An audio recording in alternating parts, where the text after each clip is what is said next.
In Asia, there's a bridge that is way longer than you'd think should even be possible. The HZMB stretches 34 miles over open water, which makes it the longest sea bridge in the world. So if something this massive can make it across rough waters, why can't New Zealand just build a bridge between its two main islands? After all, we're talking about a distance of just 14 miles. And a bridge like that could seriously change life for both locals and tourists.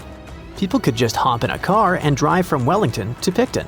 No more ferry hassles, no more drawn-out trips. Just one epic road journey with ocean views on both sides. So what's stopping them?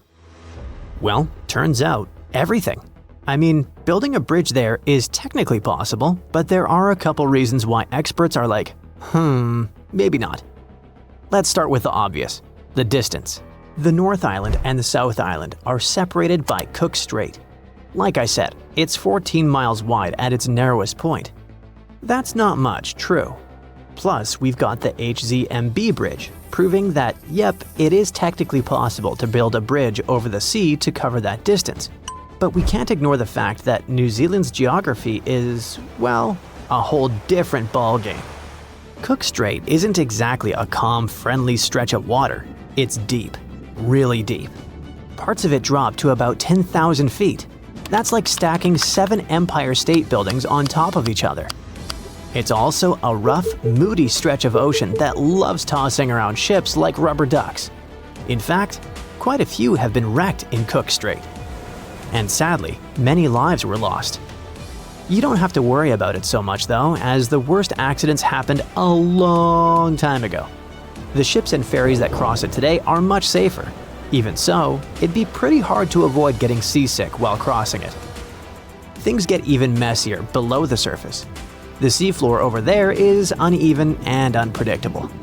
What happens is that Cook Strait has opposing tides at each end, one where it meets the Tasman Sea and the other where it joins the Pacific Ocean. And they simply don't move together like you might expect. When the tide is high on one side, it's low on the other, and they're totally out of sync. So all that water rushes back and forth through the strait to balance things out, creating some really strong and messy currents in the middle. Then there's the weather. Cook Strait isn't just windy, it's probably one of the windiest places in the southern hemisphere. That's because it's located right in the middle of one of New Zealand's 3 big wind tunnels. Basically, there are places where the wind doesn't just come and go quickly. It sticks around, blowing hard for most of the year. And all of this happens because of something called the Roaring Forties. That's the name for the latitude band between 40 and 50 degrees south of the equator, where strong, persistent westerly winds are pretty common. Unlike the northern hemisphere, which has a lot of land at this latitude, the southern hemisphere is mostly ocean with just a few land masses, like New Zealand's South Island, Tasmania, and the southern tip of South America. So, these winds go wild because there's nothing to slow them down, and they just keep picking up speed. The gusts there can reach up to 150 miles per hour. So, imagine trying to cross a bridge in a car when the wind is actively pushing against you.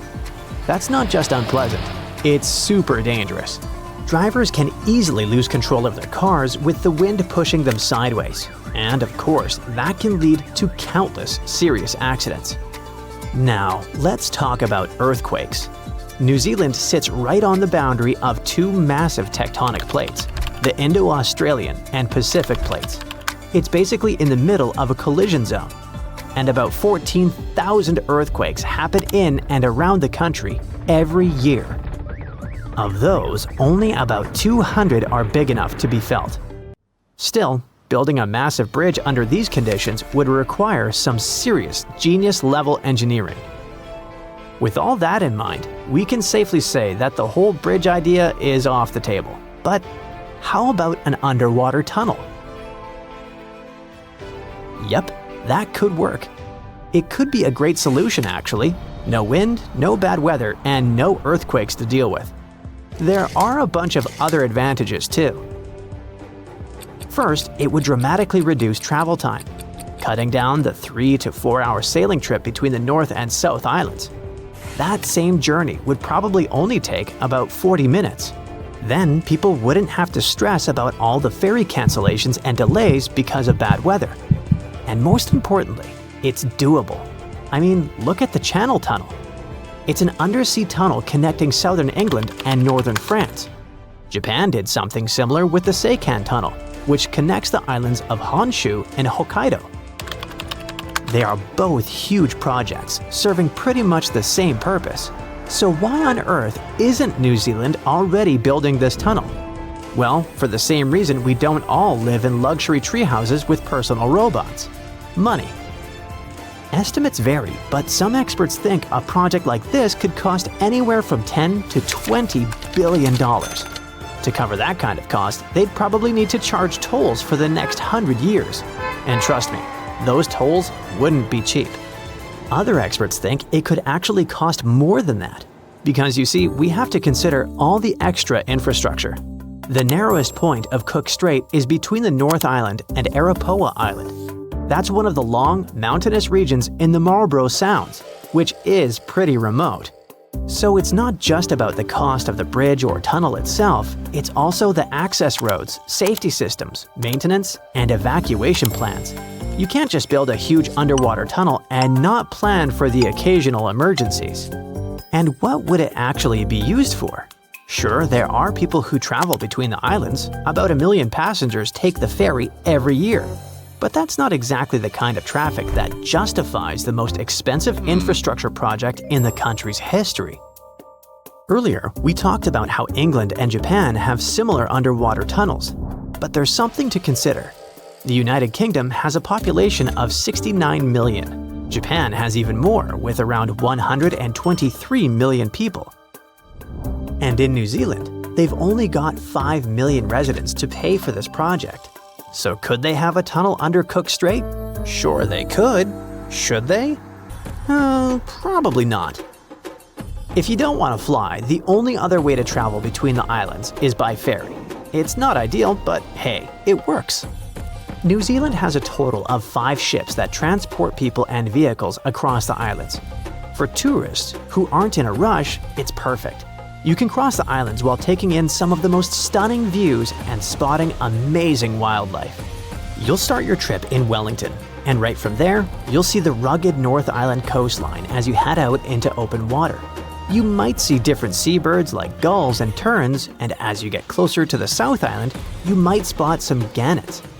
If you're lucky, you could also catch a glimpse of the seal colonies off the coast. During the last hour of the trip, the ferry will slow down, giving you plenty of time to enjoy the green hills and calm waters. You will also approach Queen Charlotte Sound, a spot known for its wildlife. So keep an eye out for orcas, playful dolphins, and even penguins.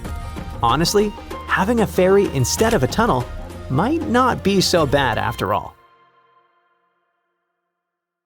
A mega drought might hit Australia soon, and this isn't just about a couple of dry seasons. We're talking about 20 years of little or no rain.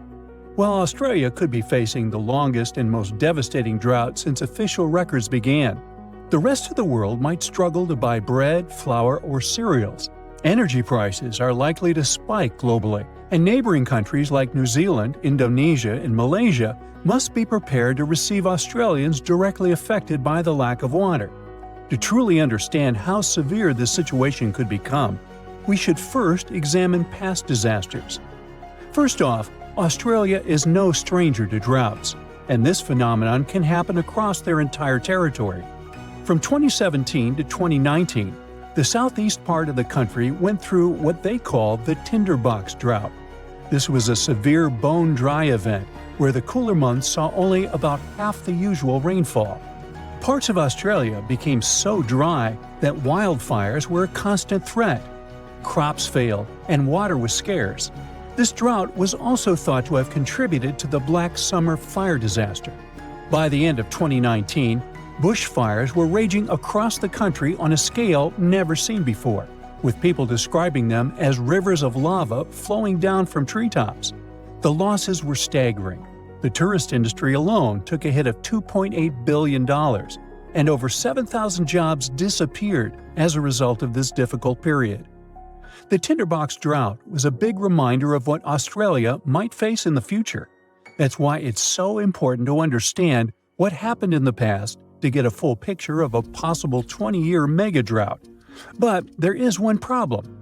Even though droughts are relatively common in Australia, the rainfall data available until today isn't enough for researchers to predict the future, and our records only go back to around 1900. So experts decided to study tree rings to uncover missing environmental data. If you look at a tree stump, you'll notice concentric rings on its surface. As trees grow, they form new rings, and the thickness of these rings depends on how much water they get. During a megadrought, the rings appear thinner because the trees don't have much water. Unfortunately, these natural records usually only go back a few hundred years, and it only tells us about specific local conditions, not the situation across all of Australia. So, experts turn to computer models to simulate how Earth's climate changed from the year 850 to 2000. This approach helped them to paint a picture of when megadroughts might have occurred in Australia and how to predict what might happen in the future. But what they were really interested in was whether the human factor might be making this scenario worse over the years and if we are somehow intensifying these dry periods. So, are we to blame for these megadroughts? The short answer is, we're not sure yet. On one hand, dry periods in Australia do seem to last longer than they did before factories and machines became common. On the other hand, they don't seem to be getting more intense or happening more often than before industrial times. This means a drought lasting 20 years might not be directly linked to human activities. Actually, this kind of phenomenon is just a normal part of how rainfall changes in Australia over time. This is backed up by evidence from ice cores, which suggests that a 39-year drought hit eastern Australia around 800 years ago. What makes it all so fascinating is that there isn't just one cause for this phenomenon. I mean, there is no single mechanism that explains all cases of megadroughts. It happens because the right combination of ocean and atmospheric conditions come together, and you end up with a drought. And just by random chance, you might have periods where there are 100-year-long droughts. Despite what many people think, megadroughts are not geographically isolated. They have occurred on every continent except Antarctica over the past 2,000 years, and are often linked to natural events. For instance, megadroughts in North America and Southwest South America were driven by El Niño, where the Pacific Ocean near the equator gets warmer than usual, disturbing normal weather patterns. They are not rare events either. In fact, the U.S. Southwest has been experiencing a megadrought since 2000. It's being considered the driest period in 1,200 years for the region. Major reservoirs like Lake Mead and Lake Powell are at low levels. Heat waves are hitting cities like Phoenix and Las Vegas harder than ever, and wildfires are happening more frequently as the land gets drier. Now, let's think about the future. Even though we have a very recent and concrete example from the U.S., research can't exactly predict how a 20-year megadrought would play out in Australia. Usually, such events show up mainly as reduced rainfall and snowfall. But in most areas, the increase in drought risk will be caused by a warmer, more arid atmosphere. So the ground will probably look parched and cracked, rivers and lakes will likely shrink, and the sky will be relentlessly clear and blue, with barely a cloud in sight. Farmers might struggle to grow crops, making grocery prices rise worldwide. Things like bread, flour, and cereals may become scarcer, as Australia supplies about 13% of global wheat exports. Coal mines might be affected, as they depend on water for extraction, washing, and processing. That might drive up power costs for industries around the world, which could be passed on to consumers, impacting global growth and inflation. As cities might face water shortages, Australians will likely find new ways to conserve every drop or maybe move to New Zealand or Southeast Asia. Now, you're probably thinking, when is this big event going to happen? Honestly, it's really hard to predict exactly. Megadroughts can happen every 150 to 1,000 years. But experts think Australia should be ready for one to happen in the next 10 years or so. And this possibly should be taken seriously. This phenomenon has been known to contribute to the collapse of entire civilizations. Take the Akkadians of Mesopotamia, who built the world's first empire more than 4,000 years ago.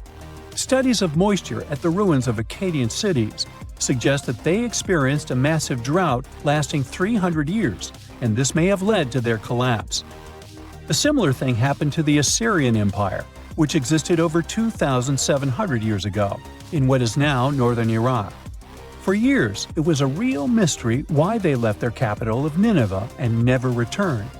But recent studies of a stalagmite in the Kunaba cave revealed that the rise and fall of the empire coincided with a wet period followed by a 125-year-long mega-drought. Because they were very dependent on seasonal rain for agriculture, this dry period made their life much harder. Even though experts now believe they probably left because of the dryness, the question of where they went is still a mystery. So, yep, mega-droughts may have played a role in the collapse of great civilizations in the past. But on the positive side, we've come a long way since then, and recent climate technologies can help us prepare for events like this. Now that we know a 20-year mega-drought is very much possible and might happen soon, Australia has some time to get ready for it. Developing strong water management plans to mitigate the severe impacts of a mega-drought is more than necessary, and it's also important to create community support networks to provide emotional and financial support to people, particularly farmers, who are more affected directly by this event. If initiatives like these emerge in the coming years, those 20 years of drought could be less intense than most people might expect. The world's largest fence spans over 3,100 miles from Queensland to South Australia. If stretched out, it could easily connect London to New York. And if you'd walk next to it, you'd need 6 months to complete the journey. It wasn't built to safeguard the Australian border. Why would it, since Aussies are just surrounded by water? It wasn't meant to protect some important building either. Its purpose is to keep some animal species away from each other. It was back in the late 1800s when Australians started building parts of this fence. They wanted to create a barrier separating the lively, bustling part of the country where cities like Melbourne and Sydney thrive from the harsh, dry outback. They used wooden posts dug deep into the ground, linked up with wire mesh standing about 6 feet tall. Some parts of the fence even have a second electrically charged layer. To make sure this fence did its job, they added some red and white lights to help guard things even at night. A team of over 20 people work full-time to keep things in check here. And every year, local authorities chip in around $750,000 to keep the construction in shape. Why all this trouble? The main reason was dingoes. These gingery, wolf-like creatures are Australia's largest carnivore mammals, and they're also apex predators. They were causing a lot of trouble to local farmers, especially in southern Queensland, where they often go after sheep. For the most part, the fence has been doing its job okay, but it's not foolproof. Some dingoes still manage to sneak through. Other times, wild camels end up crashing into it. That's because Australia has quite a massive camel population roaming around.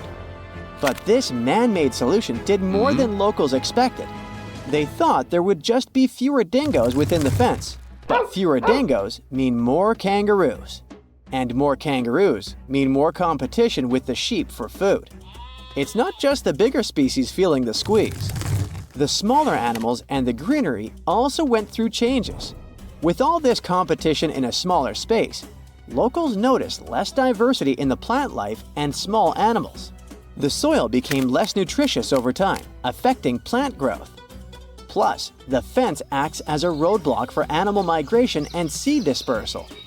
Even the sand dunes are feeling the effects, with less grass cover to hold things together. When scientists looked at kangaroos on both sides of the fence, they noticed that the young pups inside were lighter and tinier on average. The outsiders had bigger feet and heads for their age. And it wasn't because they were eating a different diet. The kangaroos that were stuck sharing the land with dingoes had to bulk up faster to survive. On the flip side, those inside the fence took it slower because they weren't under the same type of pressure. These had to compete with a lot of other creatures for food, so a bigger size wasn't a priority anymore. Researchers are still not sure if this difference is a quick fix or a long-term gene adaptation.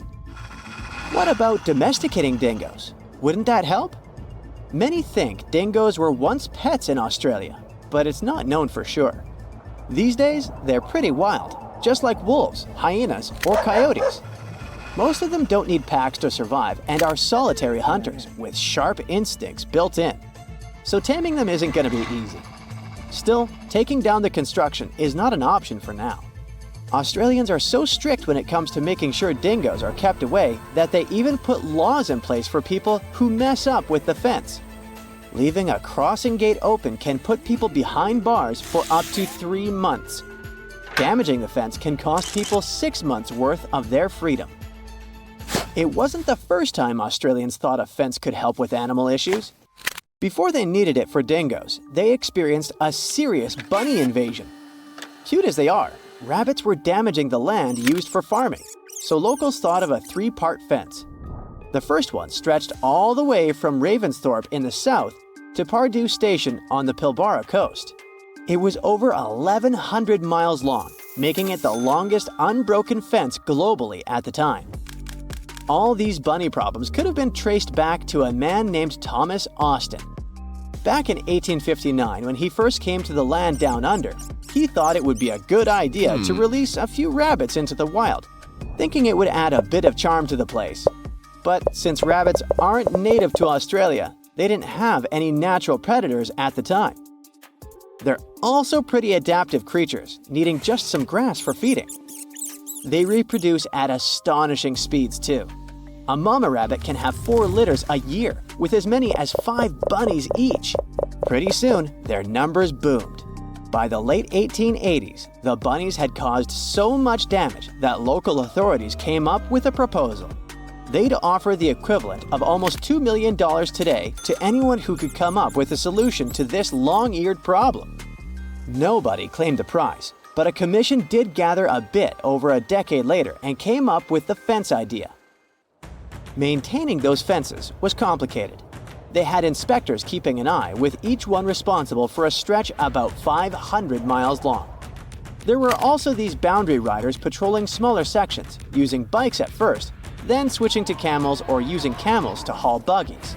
They even tried using cars at one point, but they couldn't handle the rough terrain and constantly had punctured tires. In terms of its effectiveness, well, by 1902, rabbits were already hanging out on the wrong side of the fence. That's why, 4 years later, they put up another one. It worked for a while, so much so that the local authorities didn't bother helping out farmers past that second fence with rabbit netting loans. Those caught between the 2 fences, however, still had a rough time dealing with rabbit trouble. Soon enough, rabbits spread even over fence number 2, and it was clear the solution didn't work. In some areas, even while the fences were being built, those sneaky bunnies found their way past them. To this day, the rabbit population still sometimes puts the Australian officials through rough times. The dingo fence may be the longest one, but it's not the weirdest. The aquarium fence in Turkey might take that prize. This 164-foot aquarium fence was built to make sure the expensive villa's ocean view would be visible from every one of its levels. These days, it gathers a lot of tourists from all over the world, eager to see the variety of fish it contains, and even the octopuses. Putting up a see-through structure wasn't hard. The real challenge was connecting the aqua fence to the Aegean Sea through a buried pipeline stretching across 13,000 feet of land. This ensures water constantly flows, keeping the aquarium clean and the fish happy. To make sure no one damages the delicate fence or steals any of the fish or 2, the owner also invested in security. He installed a network of 17 cameras equipped with facial recognition. Visitors are free to look and take pictures, but step too close and you're likely to trigger alarms. Another one of those weird fences is New Zealand's bra fence. If you ever find yourself through central Otago, you might stumble upon a fence adorned with bras of all kinds of shapes, sizes, and patterns. Its story takes us back to 1999, when people in the area found 4 bras mysteriously hanging on the fence near Cardrona Valley Road. Some were a bit surprised, but then others started adding their bras to the decor. Some more bras appeared, and it became a must-see spot for tourists. Its popularity was so high that at times it caused traffic problems in the area. It was a regular dive in Australia's Great Barrier Reef for underwater photographer Christian Lane. He was taking photos of a group of male manta rays chasing a female one when suddenly he saw something that made him check if his camera strobes had been broken. There was a pink manta ray in his viewfinder. Other underwater beauties of its kind are usually black on top and white underneath. This creature Christian met that day was black on top and pink on the bottom. It turned out the photographer met Inspector Clouseau, the only known pink manta ray in the world living in the waters around Lady Elliot Island. It was named after the famous detective from Pink Panther movies. It was calm, looking at the photographer with its huge eyes. It even seemed that it was smiling at his guest, as Christian remembered in an interview. He managed to take 5 good photos of Inspector Clouseau in the 30 minutes they spent together. Divers first spotted the unique manta ray in 2015, and it was only seen less than 10 times ever since. First, the scientists thought the secret to this unusual color was in its diet. They took a sample of its skin and found out it was actually a result of a genetic mutation that caused it to express melanin differently. Many fish have it, but it usually turns them into albinos. For a regular sea creature, a combo of black, which blends with dark waters and can't be seen from above, and white, which blends with light, is ideal protection.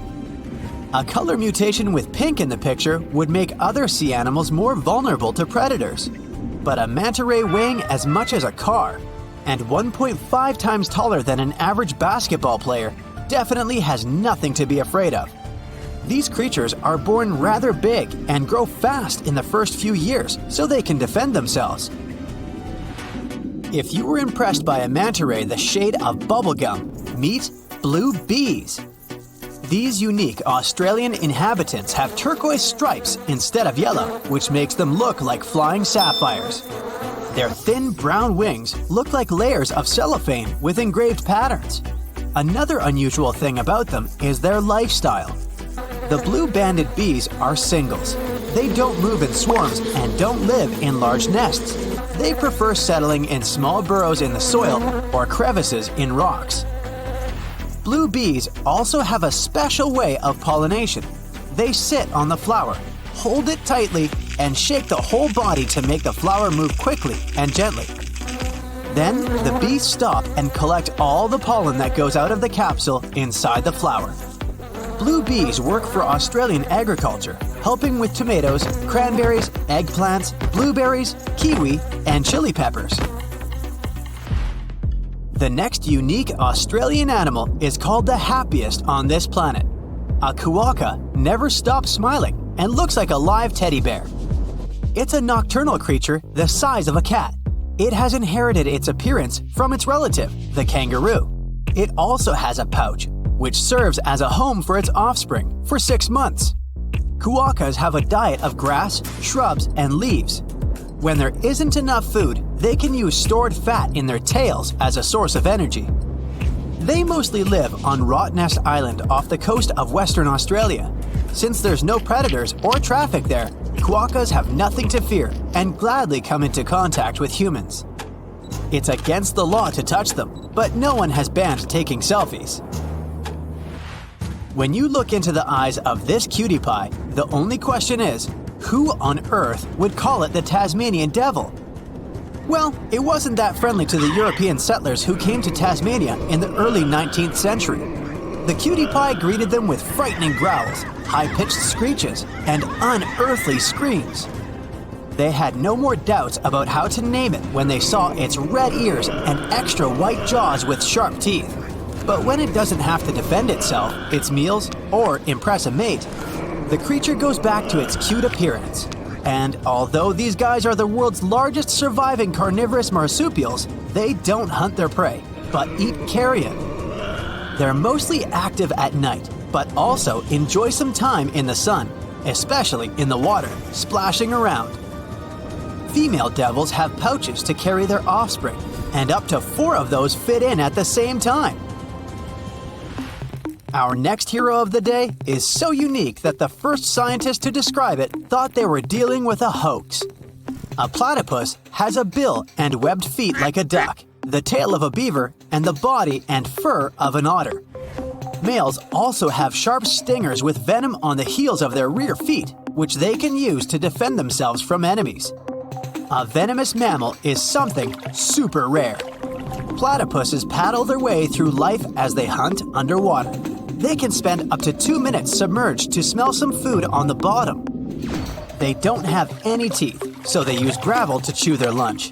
Platypuses don't look that graceful as they move on land, but they can run if they really have to. Echidna is another unique Australian natural hybrid. It has porcupine-like spines, a beak much like that of a bird, a pouch like a wombat's, and lays eggs like a reptile. It feeds its offspring on milk, which just oozes out of the skin in the pouch, and the little one enjoys it.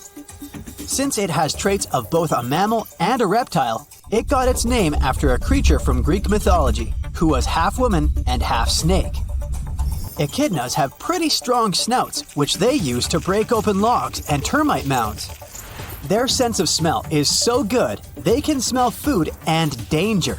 Their limbs are short with shovel-like claws, perfect for digging out food. Echidnas don't like the company of people or other animals, but you can still find them all over Australia, from deserts to rainforests and mountains.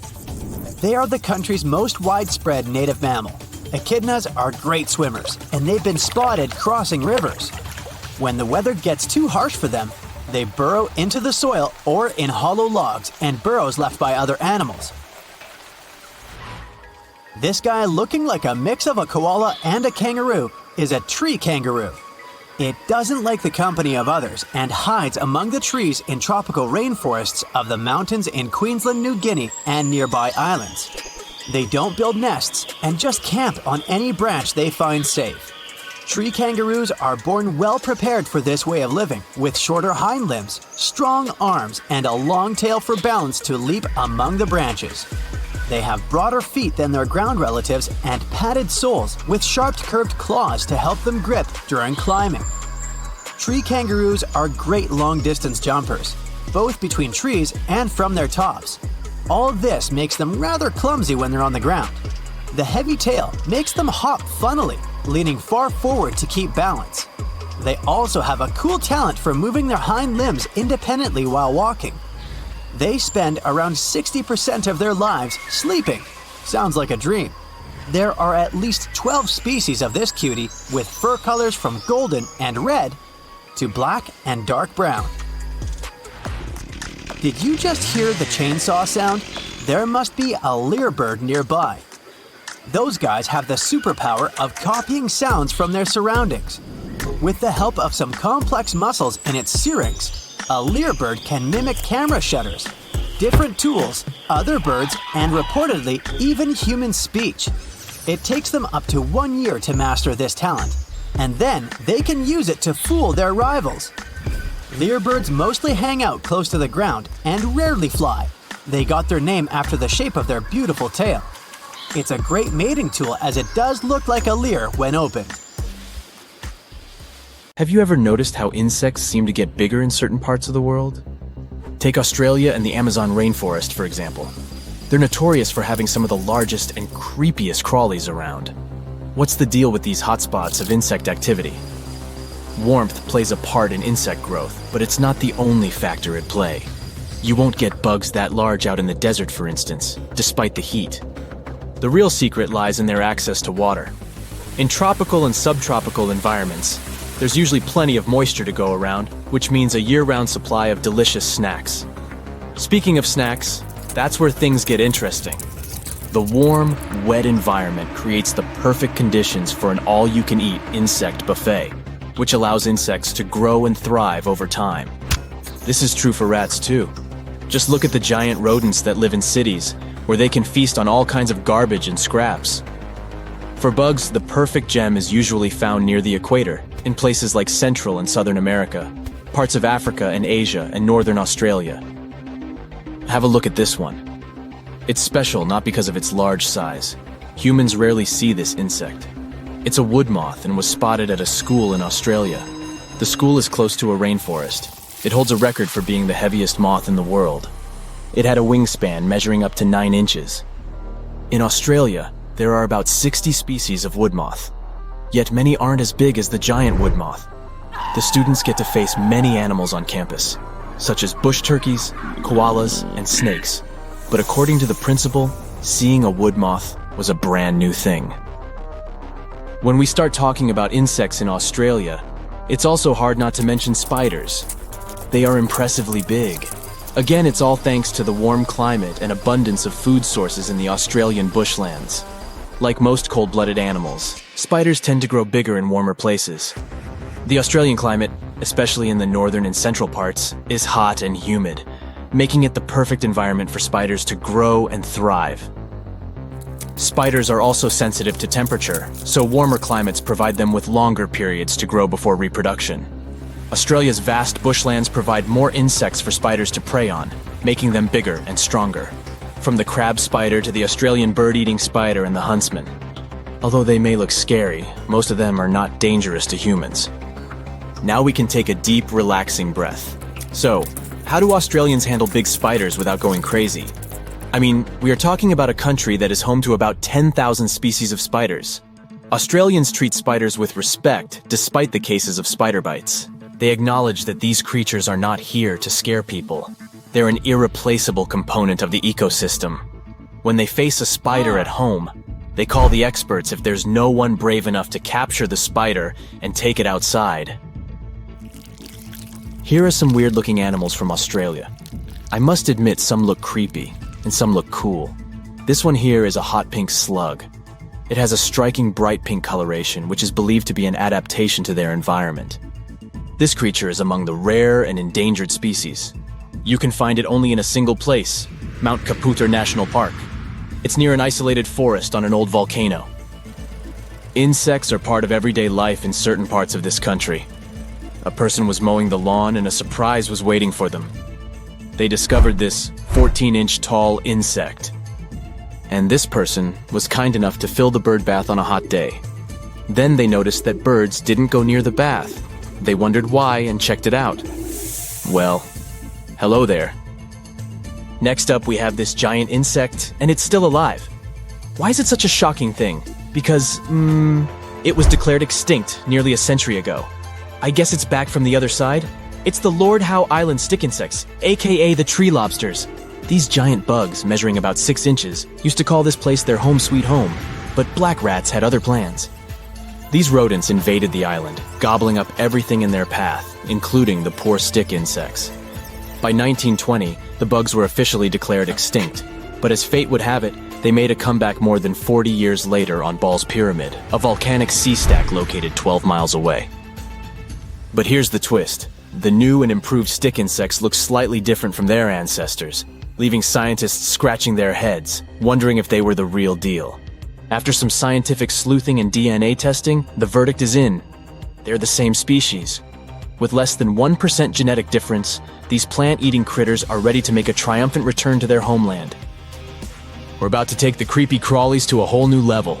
In Australia, there's a centipede that'll make you want to crawl out of your skin. I must also say these animals are nocturnal too. Can you imagine waking up with one of these 6-inch long centipedes crawling across your foot? Have you ever seen an insect that looks like it came straight out of a science fiction movie? Well, let me introduce you to the Australian walking stick. If we showed you a picture of this creepy crawler, you'd probably think we had some mad Photoshop skills. But no, this stick insect is as real as they come. It's hard to believe such a bizarre-looking creature could actually exist in nature. This just goes to show how incredible and mind-boggling nature can be. Picture this. You're wandering through your garden, minding your own business, when suddenly you walk face first into a sticky web. Before you have a chance to freak out, you see the culprit, a garden orb weaver spider. These nocturnal creatures might look scary with their large, hairy bodies and red-brown to yellow markings, but luckily they're harmless to humans. In fact, having them around can be a good thing, since they help to reduce insect pests like mosquitoes. Their webs are truly a marvel of nature, strong and nearly invisible, with a large capture area for prey. And if you accidentally break their web, don't worry. They'll usually get the hint and move somewhere else. So go ahead and enjoy your garden, but watch out for those sneaky garden orb weavers. Check out this hefty Aussie critter, the burrowing cockroach. Unlike those pesky flying roaches, these fellas are wingless and not considered a nuisance. They've got a vital role to play in the ecosystem, munching on fallen leaves and recycling other organic matter. You might find them chilling out in a cozy burrow. In fact, they're the only known cockroach with a permanent subterranean abode. These crawlies are practically celebrities in Brisbane, where they're even kept as pets. Our next subject is the Hercules moth. This little thing can only be found chillin' in New Guinea and northern Australia. Now let's talk about why the Hercules moth is so impressive. For starters, it's massive. It boasts a wingspan of 11 inches, making it the biggest moth in all of Australia. Not only that, but its wings have a surface area, making it the largest of any insect alive. Talk about impressive. When it comes to appearances, the Hercules moth is mostly golden brown and white, with see-through spots on each of its 4 wing sections. The coloring and patterns don't differ too much between males and females, but the males have longer, skinnier tails on their wings. The thing about these types of animals is that you never know where they'll fly. Will they land on your shoulder or the tree next to you? Have you ever encountered a giant insect? If yes, what did you do? Tell us your story. For every 1.8 degrees Fahrenheit increase in a country's average temperature, the GDP per capita drops by at least 1.1%. To put it simply, with every step you take from the North Pole to the equator, not only do you get hotter, but you also get poorer. Even though life in freezing cold countries can seem miserable, 74.2% of the world's billionaires are concentrated in the global north. And there are at least 4 theories explaining that. The simplest theory is tied to biology. Cold weather is believed to keep germs away, leading to better health and productivity. Sounds good, but I'll challenge that later. Next, there's the sloth theory from ancient Greece, and it's more about climate in general. Greeks believed their ideal weather made them wealthier, while hotter regions were seen as less creative. The third idea is based on economic and anthropological studies. You see, experts noticed some time ago that colder countries have inclusive institutions that offer equal job and life opportunities and protect markets and private property. Naturally, such conditions promote healthy competition and boost wealth. The last idea is tightly connected to the previous one. Long story short, richer countries tend to distribute money better because they're more inclusive. Poorer nations often have extractive institutions where a powerful elite controls wealth. While all of them seem plausible, the truth is, these ideas are borderline insane. Well, you know the theory claiming that cold climates eliminates germs and the population of colder countries doesn't get so sick? I don't want to be the bearer of bad news, but the cold actually makes germs thrive. In the cold, we tend to stay inside with the whole house shut, so we share germs with each other more easily. Not only that, but during winter, the air is drier, creating the perfect environment for the flu virus to flourish. Humans are also more resistant to viruses and bacteria from their own environment because the constant contact with them makes our immune system stronger. If you look back at your history classes, you might remember that most British people struggled with the weather and bacteria found in America, while Native Americans themselves were mostly fine. And what about the sloth theory? Sorry, I don't mean it to sound offensive, but some specialists, they claim that, people in hotter countries tend to be lazier.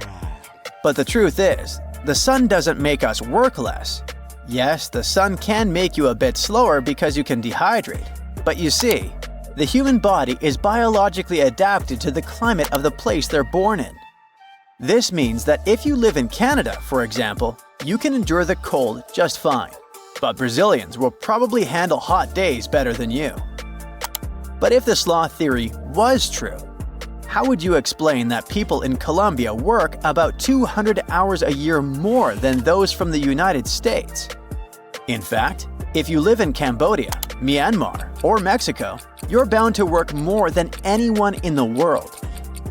Besides, hotter countries have a genius way to fight off laziness. It's called siesta. After lunch, it's normal to feel a bit sleepy, and if you have heavier meals like the Spanish and Italians do, you'll get extra slow. This is why after lunch they usually have a siesta, also known as a quick nap, which improves your memory and thinking skills. It may sound like a siesta makes you work less, but people who nap after lunch simply work at different hours of the day. While you make shorter lunch breaks and go home at 6 p.m., in Spain, the lunch break lasts 2 hours and the workday ends at 8 p.m. They work when it's not so hot outside and even get to take a power nap. The past is also crowded with people who lived rich lives despite the scorching sun. The ancient Egypt civilization may have existed thousands of years ago, but they were one of the richest civilizations ever, even though they lived in a place that was super hot and super dry. We also have the Aztecs, who lived in Mexico back when Mexico didn't exist yet. This region is not so famous for its cold weather, I can tell you that. But the Aztec civilization still managed to have a capital that was bigger than London, Paris, and Madrid of the time. On top of that, many of the inventions we have today that make a lot of people rich were created thanks to math and science, two things born in hot places, like Mesopotamia and India. Now, to make all those economic and anthropological studies sound simpler, let's start with the most obvious part. It's true that hotter countries usually make money out of their natural resources. They don't have such strong industries, and the money is concentrated in the hands of the elite. All of this reduces the GDP, that thing that estimates whether a country is wealthy or not. Remember we said richer countries have inclusive institutions? These institutions are basically laws that make sure people have equal job and life opportunities, including nice houses and a good salary. Poor countries are not very good at this inclusive institution thing, but it's not by choice. This is actually a consequence of the age of exploration. In case you were sleeping during your history classes, let me remind you. The age of exploration is that time between the 15th and 17th centuries, when many kingdoms in Europe were exploring the seas and setting up colonies all over the world. I know it feels like this was a long time ago, but many countries that were colonies back then only became independent during the 20th and 21st century. This is why many poor countries don't have solid industries and markets, because their institutions and laws date back to when they were still colonies, and their years as colonies depleted resources and didn't provide a good infrastructure. Besides, saying that private property reduces the income and inequality gap is kind of absurd. It's true that developing countries like Brazil and South Africa are highly unequal, but in the US, for example, 1% of the richest people in the country make 139 times more money than the poorest part of the population. And there were more than 700,000 homeless people in 2024. Besides, 1% of the world's population is wealthier than the rest of humankind put together.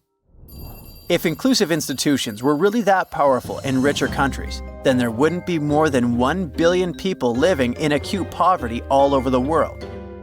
There's no point in saying that private property makes everyone's lives better if people can't even afford to have a house in the first place. And using the GDP to calculate the wealth of a country is not exactly the best way to understand poverty, because the GDP only considers how much money the industry itself makes.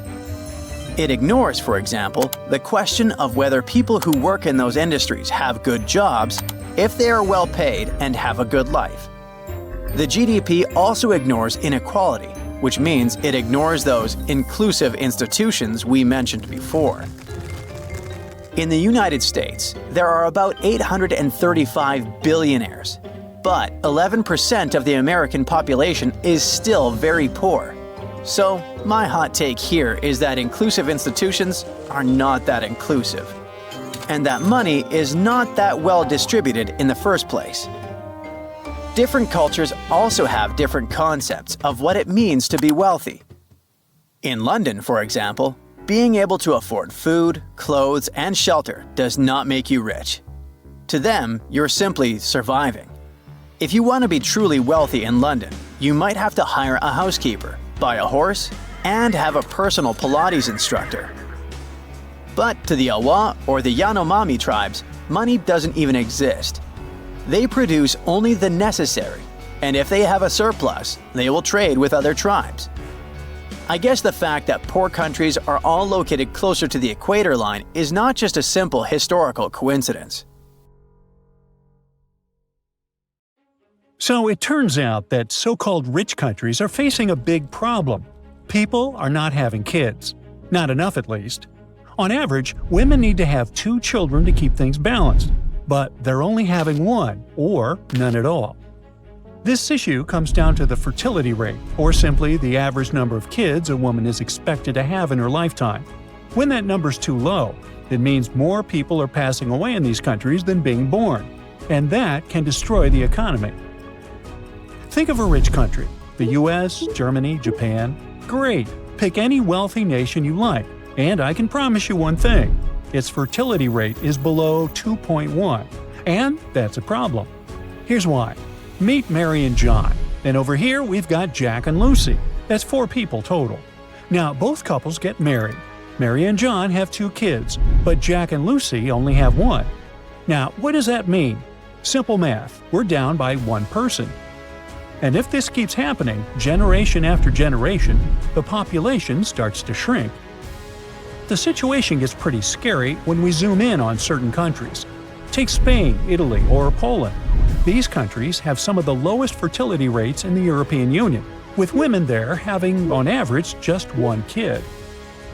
And that's a big problem, because it drags down entire economies. Picture a triangle, young people and workers at the bottom and the elderly at the top.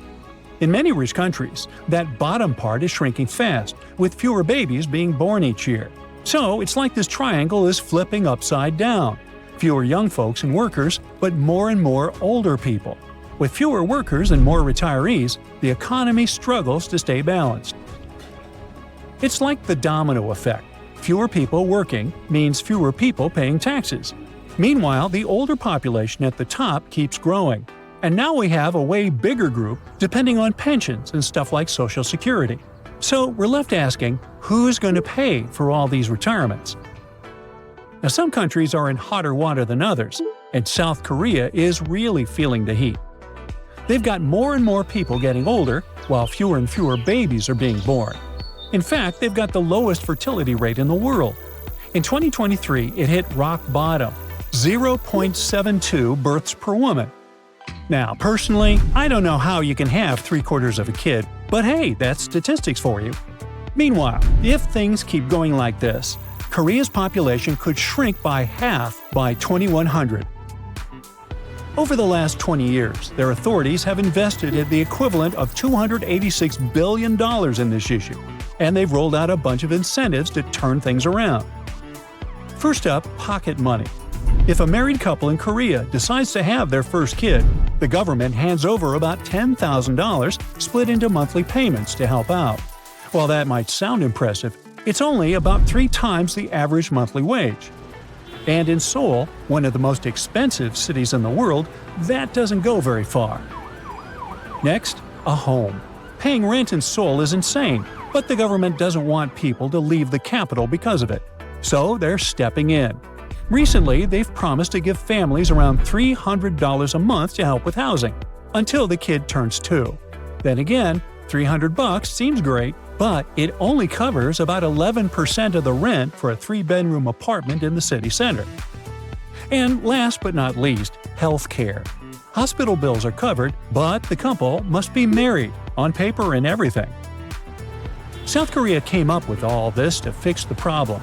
Otherwise, their population might get older, poorer, and more dependent on others for care. But when you think about it, all these incentives really come down to one thing: giving out cash. Even so, their demographic problem hasn't gotten any better. So the authorities had to come up with more creative solutions, like offering jobs with flexible hours for parents with kids under 5. And they can borrow things like toys or strollers from the government, totally for free. So why don't women want to become mothers? There's a bunch of reasons. But one of the most important is work. Women are getting more education and grabbing more opportunities in the job market than ever before. But a lot of jobs have crazy hours, with people working late every single day. So many women get stuck in that cycle, waking up early, going to work, coming home late, and sleeping. Then it all starts over the next day. They don't have time to meet a partner, and even less time to raise someone. In fact, education in general is one of the biggest reasons why birth rates are dropping. Spending so many years in school, then in college, means women are pushing back the age they have their first kid. Once they finish their education, they often want to focus on work and building their careers before starting a family.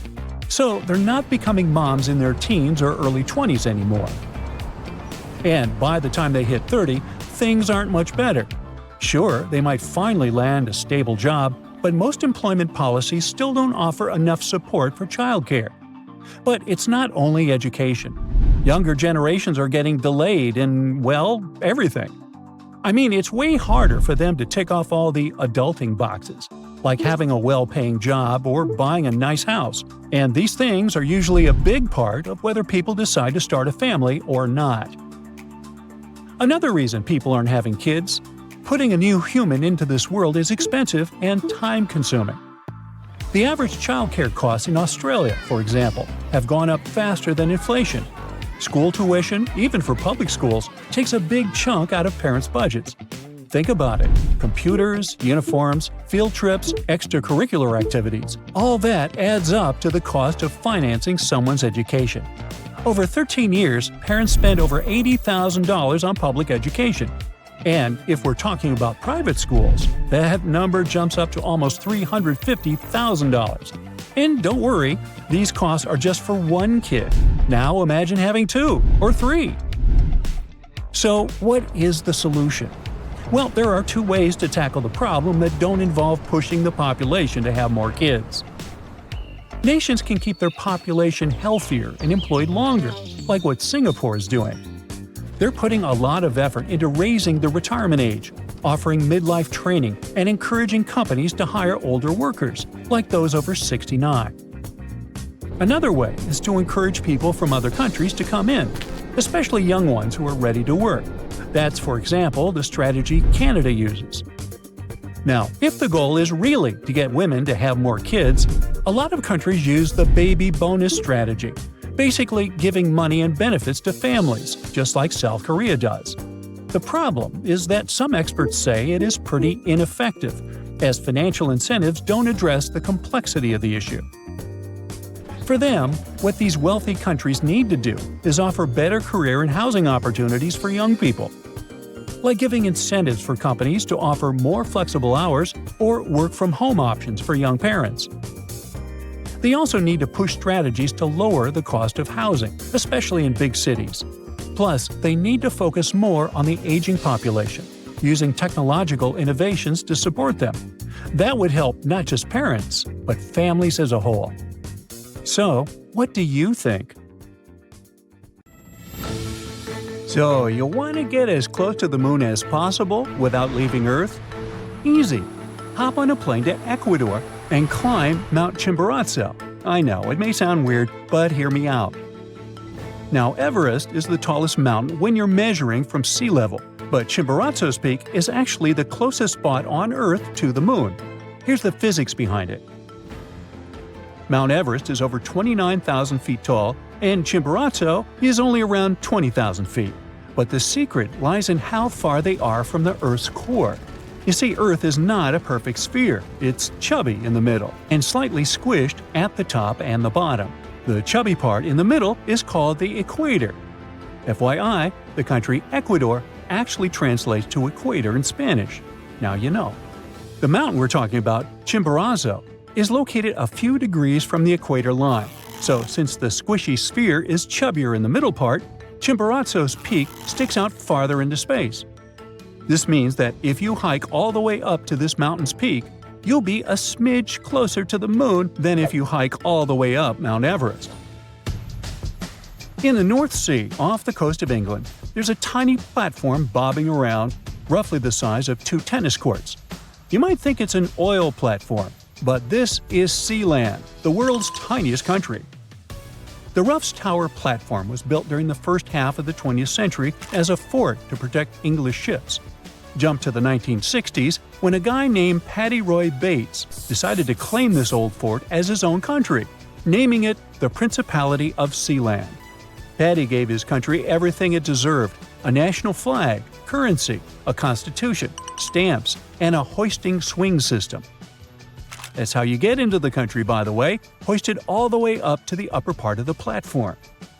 Today, this micronation is headed by ruling monarch Michael Bates, who is a member of the country's self-proclaimed royalty.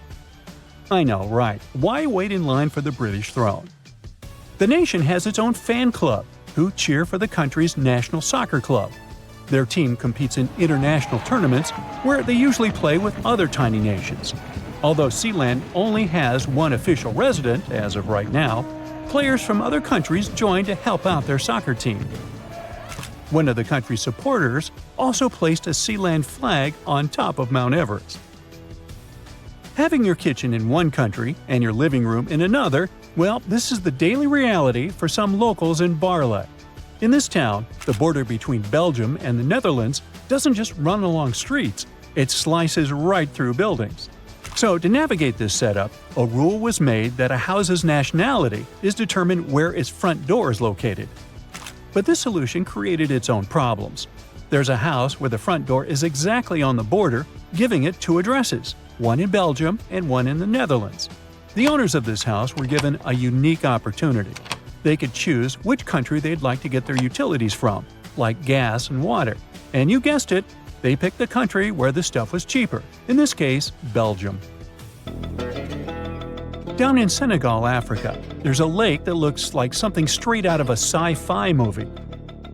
About 18 miles north of the capital, Dakar, you'll find Lake Retba, also known as La Rosa. This lake is famous for its bright pink water. Yes, it really is pink, and you can even take a swim if you're up for it. But be prepared, the water is super salty, one of the saltiest lakes in the world with salt levels over 40%. The pink color comes from a species of tiny algae. These algae produce red pigments that reflect sunlight, giving the lake its unique shade. If you want to see the lake at its brightest pink, visit during the dry season from November to June. The rainwater during other times of the year can wash away some of the color.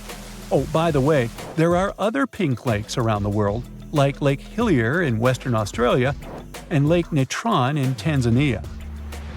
So there's a hill that seems to be on fire all the time.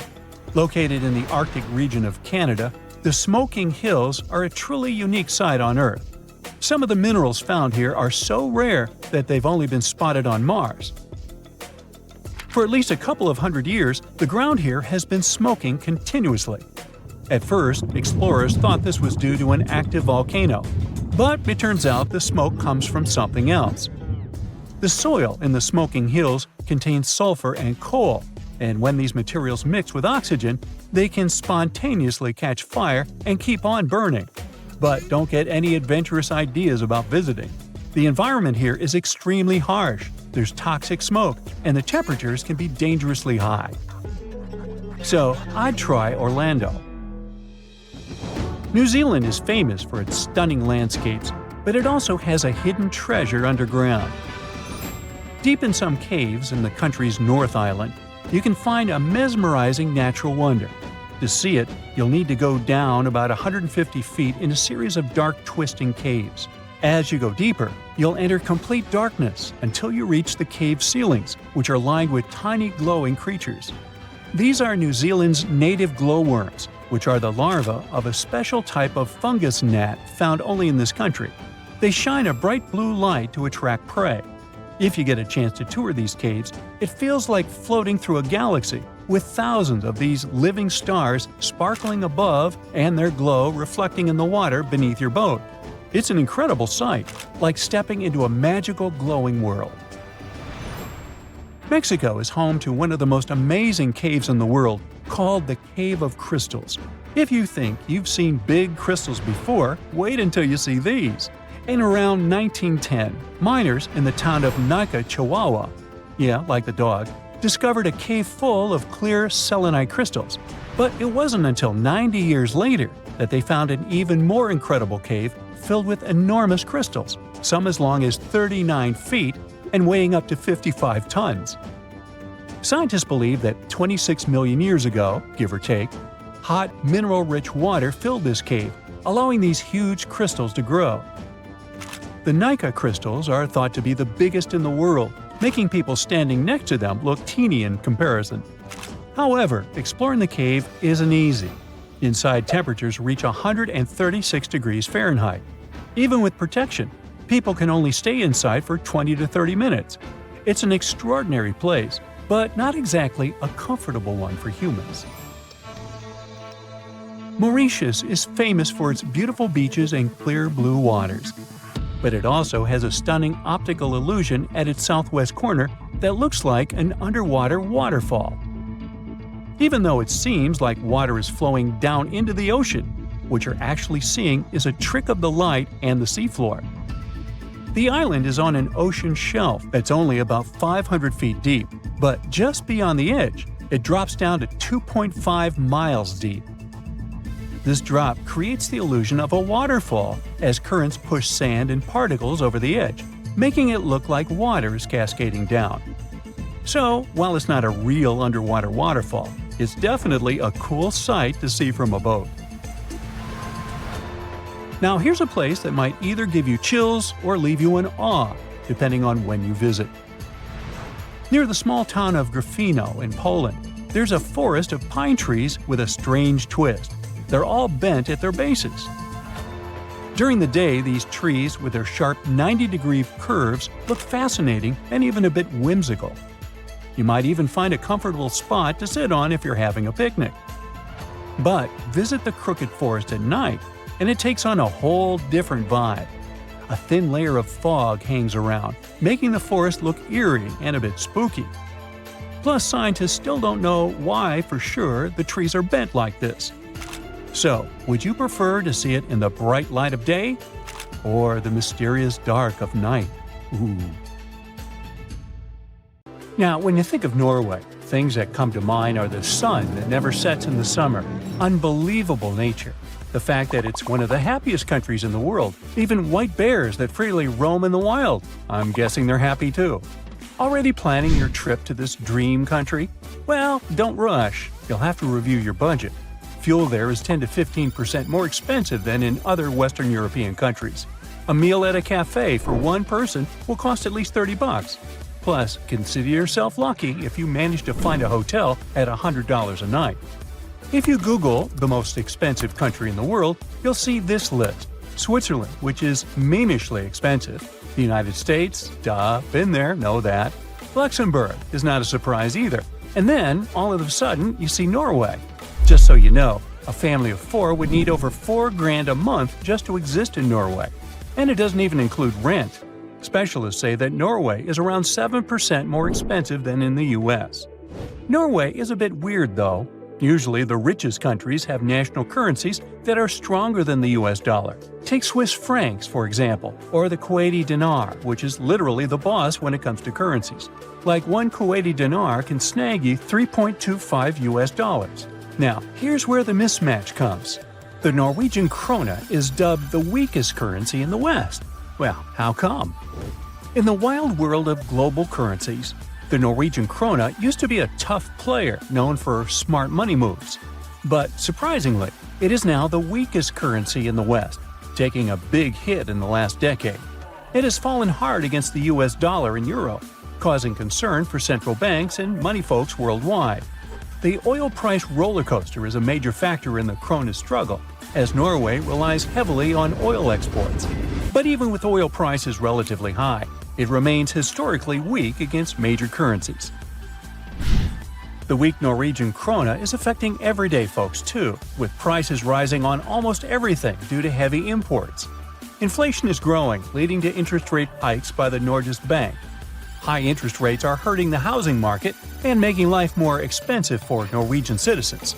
So, one of the supposed reasons for why Norway is so expensive might be weak national currency.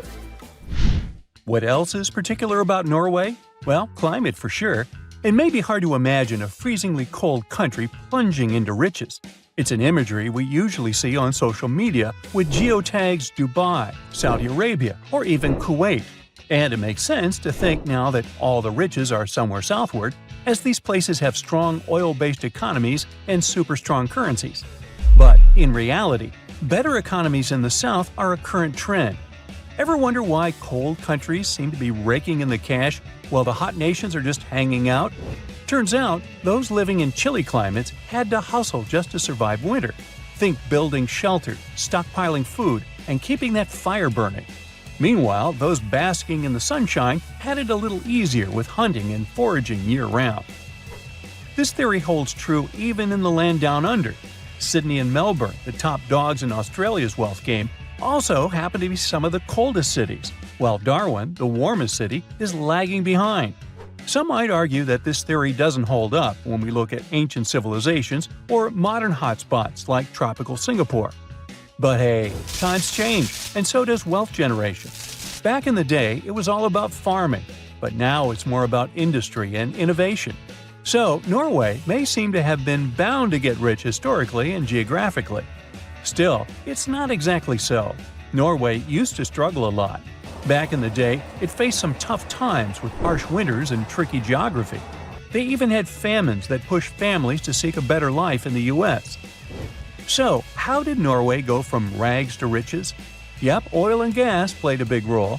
The country is small, but it has around 0.31% of all oil reserves in the world.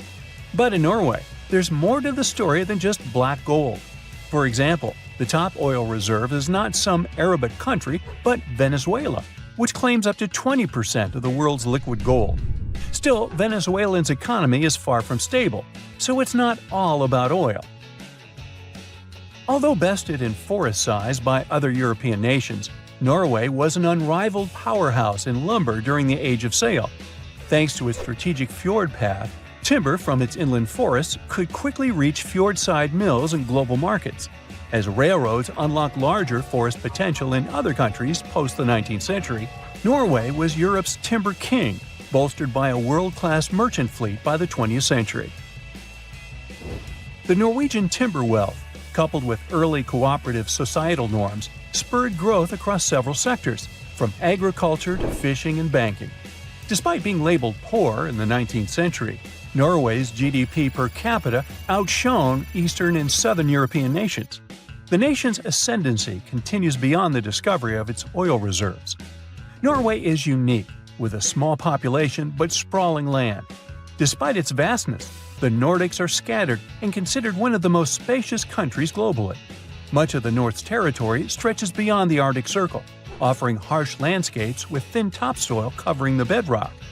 The tough terrain in Norway, full of mountains and with a short growing season, limits arable land to only 2.2%, similar to Yemen. The scattered arable land in small valleys makes extensive farming impractical, a far cry from the efficient farming in the US. With a huge chunk of land and coastlines, but a small population, Norway makes some serious cash from its reserves. Plus, nature has been pretty kind to Norway, with rich fishing grounds, hydropower from rivers, and power from cold waters. And only then comes the little thing called oil. The late 50s saw a big discovery that changed everything for Norway's economy. Fast forward to today, and petroleum activities have been a major game changer for Norway, feeding its economic growth and funding its welfare state. But Norway didn't just sit back and watch the money flow in. They made smart moves, like creating a sovereign wealth fund to manage their oil wealth for the long haul. The fund sees some big bucks, currently standing at 1.7 billion Norwegian kroner, or over 160 million US dollars. Norway uses the interest from this fund to boost its annual budget, ensuring top-notch healthcare, education, and welfare for its citizens. And here's the kicker. Norway's not resting on its laurels. They're investing in sustainable technologies, like offshore wind power, to secure a bright future beyond oil and gas. Now, Norway may be expensive, but it can't compete with the world's costliest place to live, Monaco. It's almost 4 times more expensive than the global average.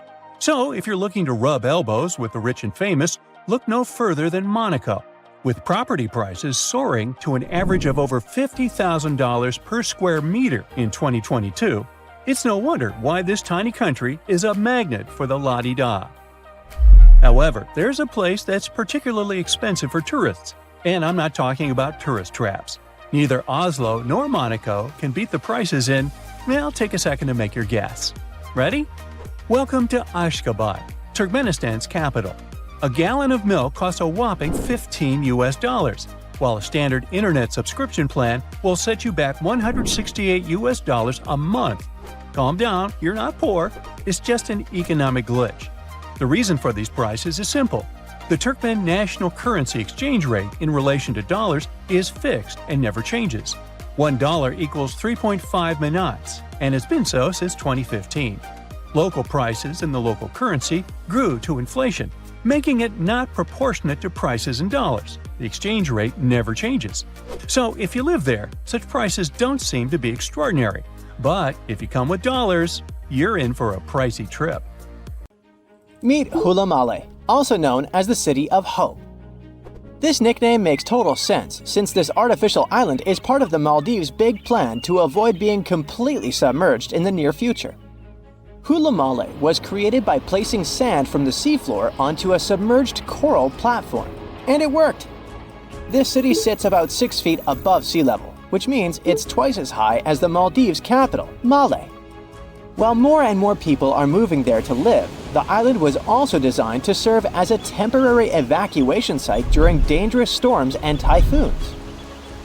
Seychelles is another gem in the Indian Ocean that's at risk of disappearing.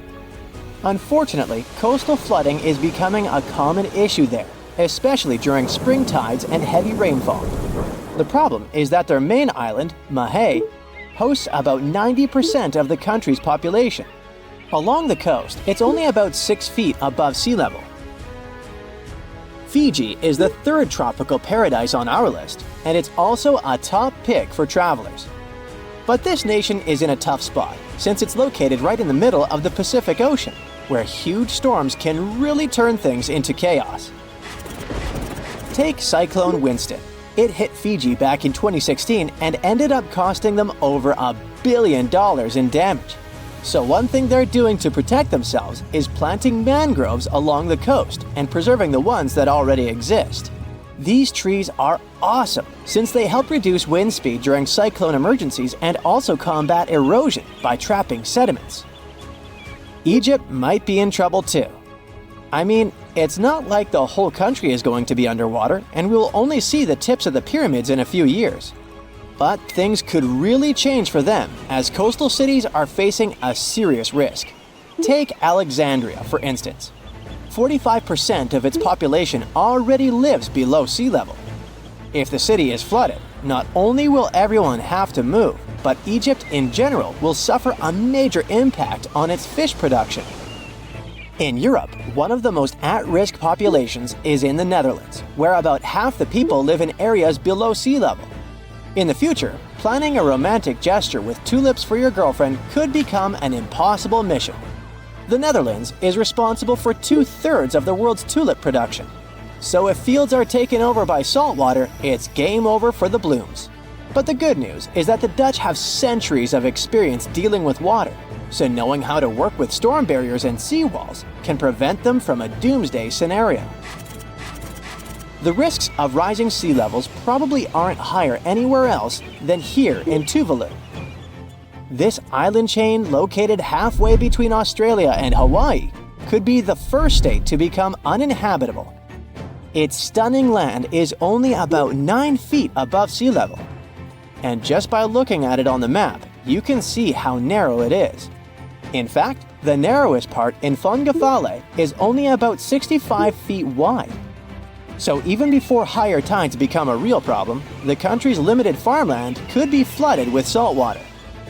The next country on our list is the Philippines. This archipelago in Southeast Asia boasts some of the most stunning scenery, but it faces the risk of flooding for two reasons. First, due to rising sea levels, and second, because of crazy, unpredictable weather. Since 1990, events like cyclones, earthquakes, and tsunamis have cost the country over $20 billion. Have you ever heard of Vanuatu? This chain of islands, spread out between Australia and Fiji, could be flooded soon. Vanuatu was one of the first Pacific nations to relocate an entire community to a safer spot. Back in 2005, residents living in risky coastal areas of the northern island of Tegua moved to higher ground. Next up, the Marshall Islands, a country located in the Central Pacific. Studies show that 40% of the buildings in the capital city, Majuro, could end up underwater in the future. But this country isn't throwing in the towel just yet. They've got a game plan. They are fortifying the infrastructures of their low-lying airport, relocating key buildings to higher ground, and putting up seawalls on rural islands. Heading south, we've got Nauru. This is actually one of the smallest countries in the world, covering just 8.1 square miles. Today, it's home to 10,000 people, but it's on the brink of becoming uninhabitable. Water levels are rising about 3 times faster there than the global average. The Buada Lagoon sparks special concern since it's the only surface freshwater resource, and it's located only 16 feet above sea level. Our next stop in the Pacific Ocean is the Republic of Palau. Rising sea levels are no joke for them either, but protecting their crops, especially taro, is a priority at this moment. About halfway between Hawaii and New Zealand lies Samoa, and this country is dealing with a unique situation. Not only is the volume of water increasing there, but their land is also sinking. You see, a couple of strong earthquakes and tsunamis hit Samoa back in 2009. So as the crust bounces back to its original position, the overall land surface is actually going down. Because of this, their housing and main infrastructure could take a serious hit, especially since all their airports are along the coast. Let's head to Kiribati. This Pacific nation has a big problem with frequent flooding because most of its people and infrastructure are near the coast.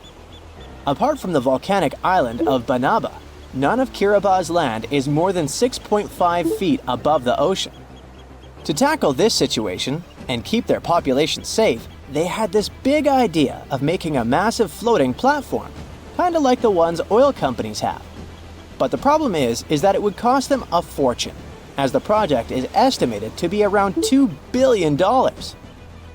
If visiting Vietnam is on your bucket list, you better hurry up. The top 10 things to do there mostly involve cruising to jaw-dropping spots like down to Ha Long Bay, also known as the Descending Dragons Bay. But by 2050, the surrounding land over there might be underwater. Another huge problem Vietnam is facing is that the main rice fields are getting salty. And if you're into Vietnamese food, you know how important rice is for them. Right now, they're especially concerned about the Mekong Delta region being vulnerable. After all, this is a highly fertile area responsible for most of Vietnam's agricultural output, with over 50% of it being, rice. This nation is really putting in the effort to adjust to this new reality. They're flushing the rice fields in the Mekong Delta with fresh water to get rid of the saltiness. Our next stop is in the Caribbean Sea. Grenada is an island country, but you may know it as the Island of Spice since its tropical climate is just perfect for cultivating things like nutmeg, cinnamon, cloves, and ginger. Unfortunately, Grenada and its incredible fertile soil also face an uncertain future of being submerged. Let's talk about the last country on our list, the Solomon Islands. 5 islands in this archipelago have already vanished beneath the waves, and 6 others are submerged by 20%. They include the Nusa Evili Island, which was once a hotspot to go to for a picnic in the early 2000s. Even though the situation is complicated, it's important to note that more than 300 of the islands there are inhabited.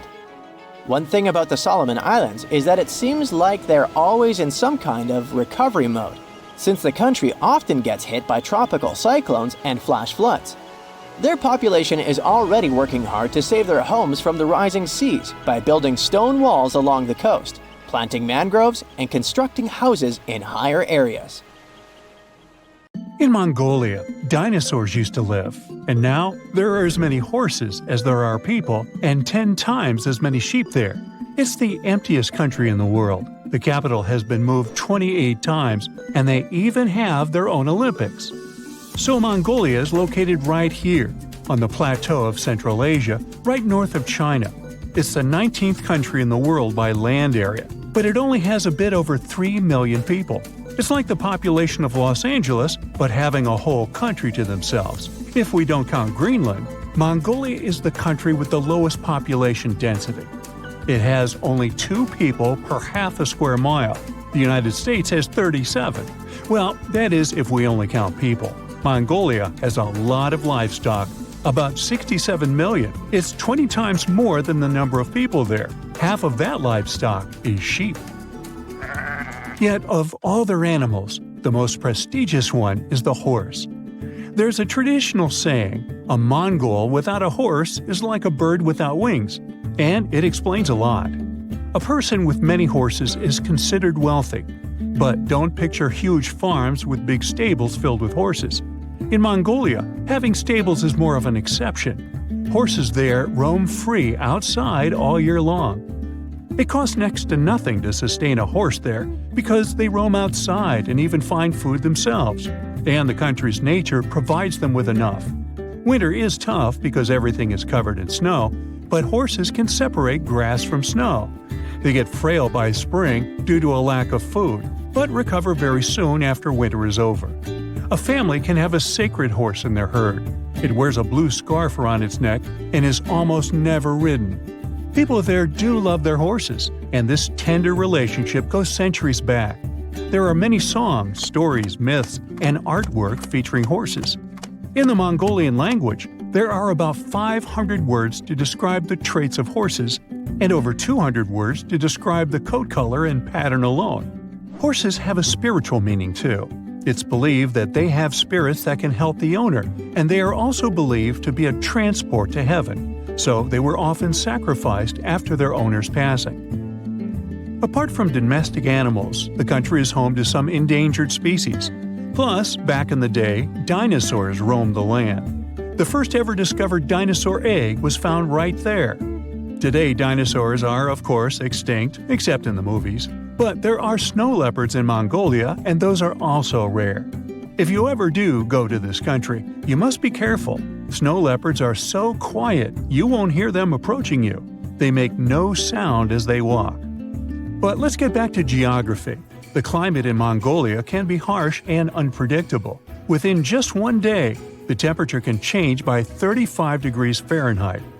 The country doesn't have any access to large bodies of water. That's why it's very dry and doesn't get much rain. In the south of Mongolia, there is a part of one of the coldest deserts on Earth, the Gobi Desert. Only 5% of the desert is covered in sand. The rest is bare rock. It has rivers, small lakes, and grasslands, but also gold, coal, and copper. So it's not a very typical desert, but still a desert.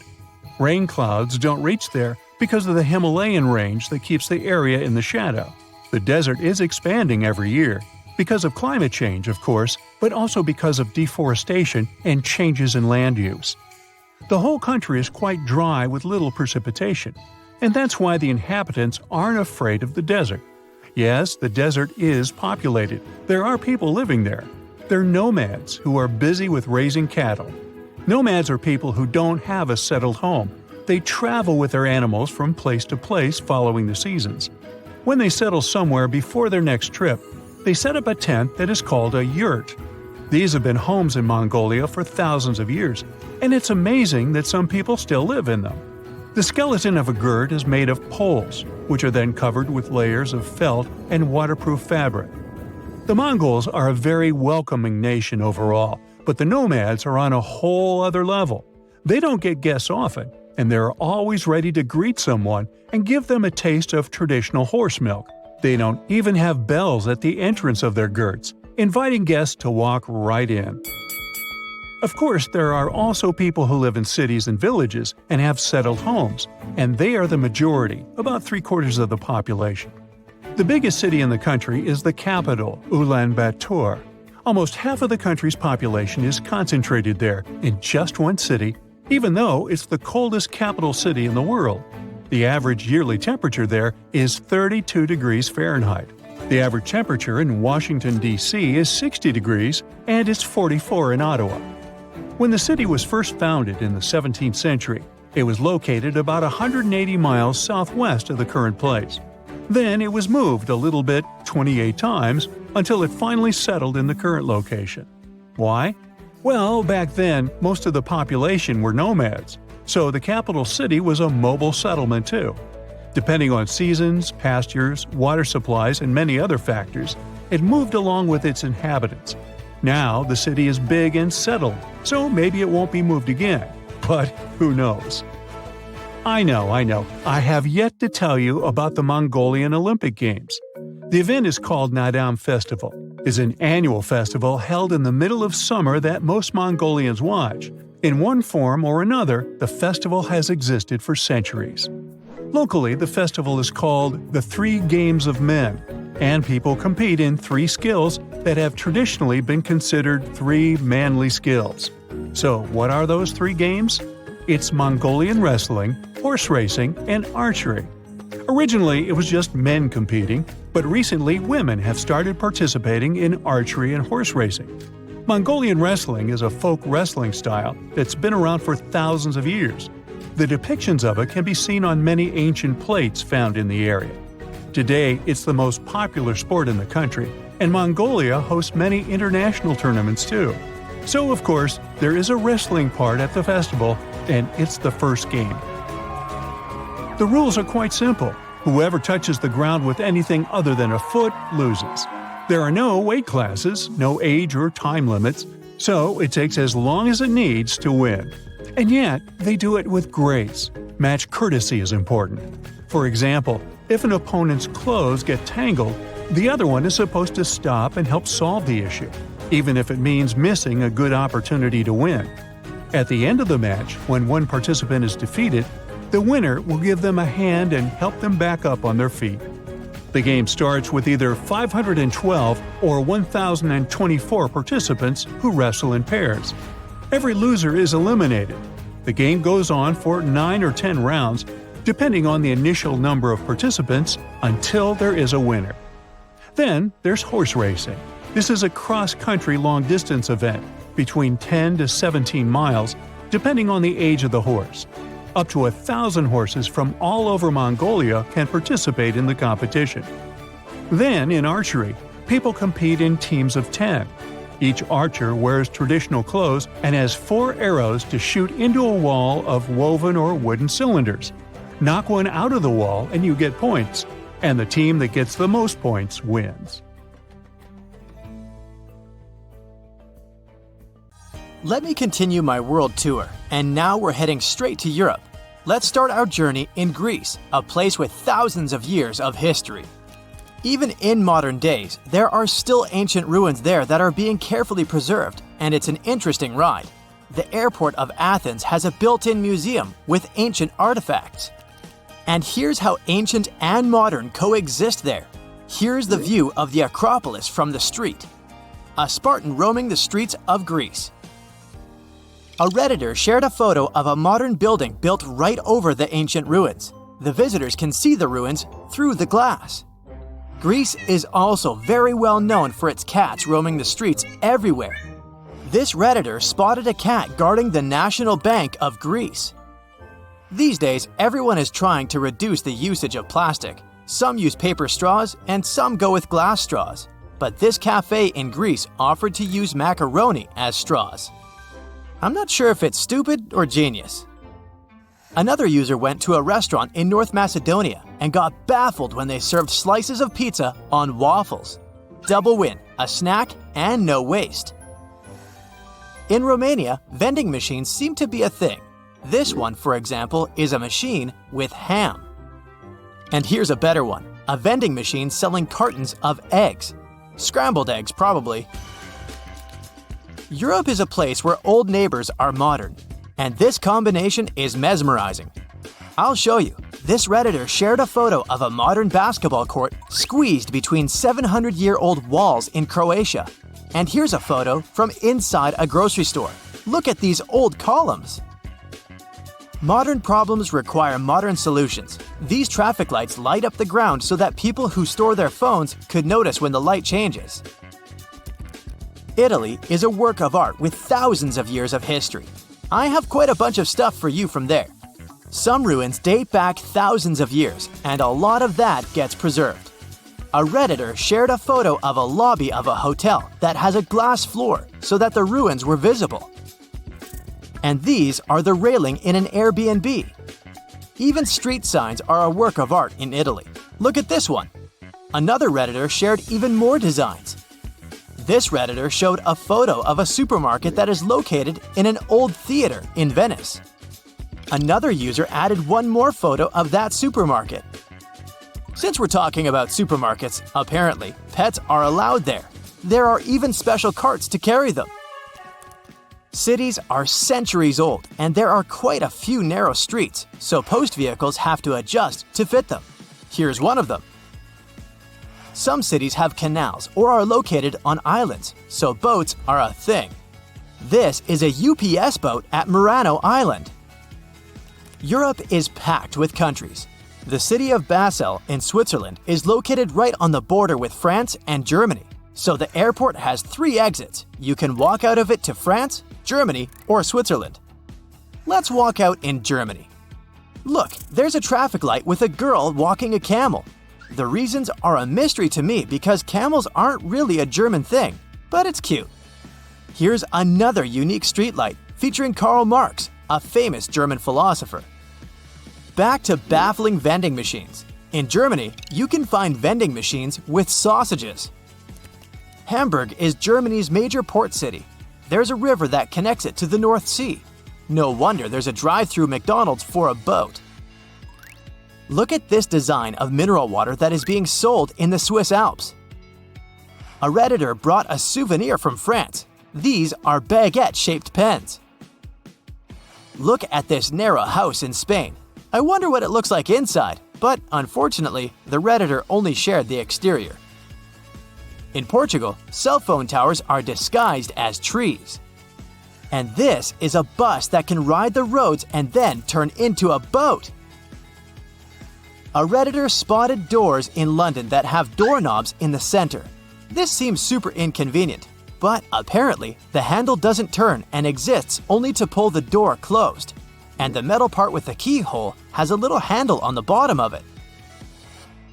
Europe is a historical place. This post box bears the mark of a king ruling over a century ago. Back in the day, red telephone boxes were in high demand. Nowadays, when every person has a cell phone or 2, not so much. So telephone boxes are being used in different ways. This one, for example, is now a smartphone repair shop. Luxembourg is a small but rich country squeezed between France, Germany, and Belgium, and they have baguette vending machines. Let's move north first, to the Netherlands. Farmers border their fields with a strip of flowers and put up a sign with a QR code, where people can pay for picking the flowers. And here's just a weird installation spotted by some Redditor. In Denmark, in Aarhus, a city founded by the Vikings in the 8th century, you can find traffic lights with Vikings pictured on them. Some trash cans in Swedish subways have a separate space for cans. Homeless people can pick them up and exchange the cans for some cash. There's a giant statue of a silver moose in Norway. And these are signs on bathroom stalls depicting reindeer. Apparently, Finnish people are as polite as Canadians. On the bus, they have a button to thank the bus driver. Also, a Redditor spotted a raccoon pattern on a bus seat. We all know rocking horses. Most of you probably had one in your early days. Well, Finnish little people have rocking moose. Many people come to Iceland hoping to see the northern lights. A Redditor had a phone in the hotel which had a special button to wake the guest up when the northern lights appear. Lithuanians sometimes put fake police cars on the sides of the road to combat road speeding. Europe has been ruled by kings and queens for centuries. Even today, many countries like the UK, the Netherlands, Spain, Denmark, Belgium, and some other countries have monarchs. So, no wonder that there are hundreds of castles scattered across Europe. Poland doesn't have any monarchs these days, but it still has 500 castles. Here's a warning sign for ghosts next to one of them.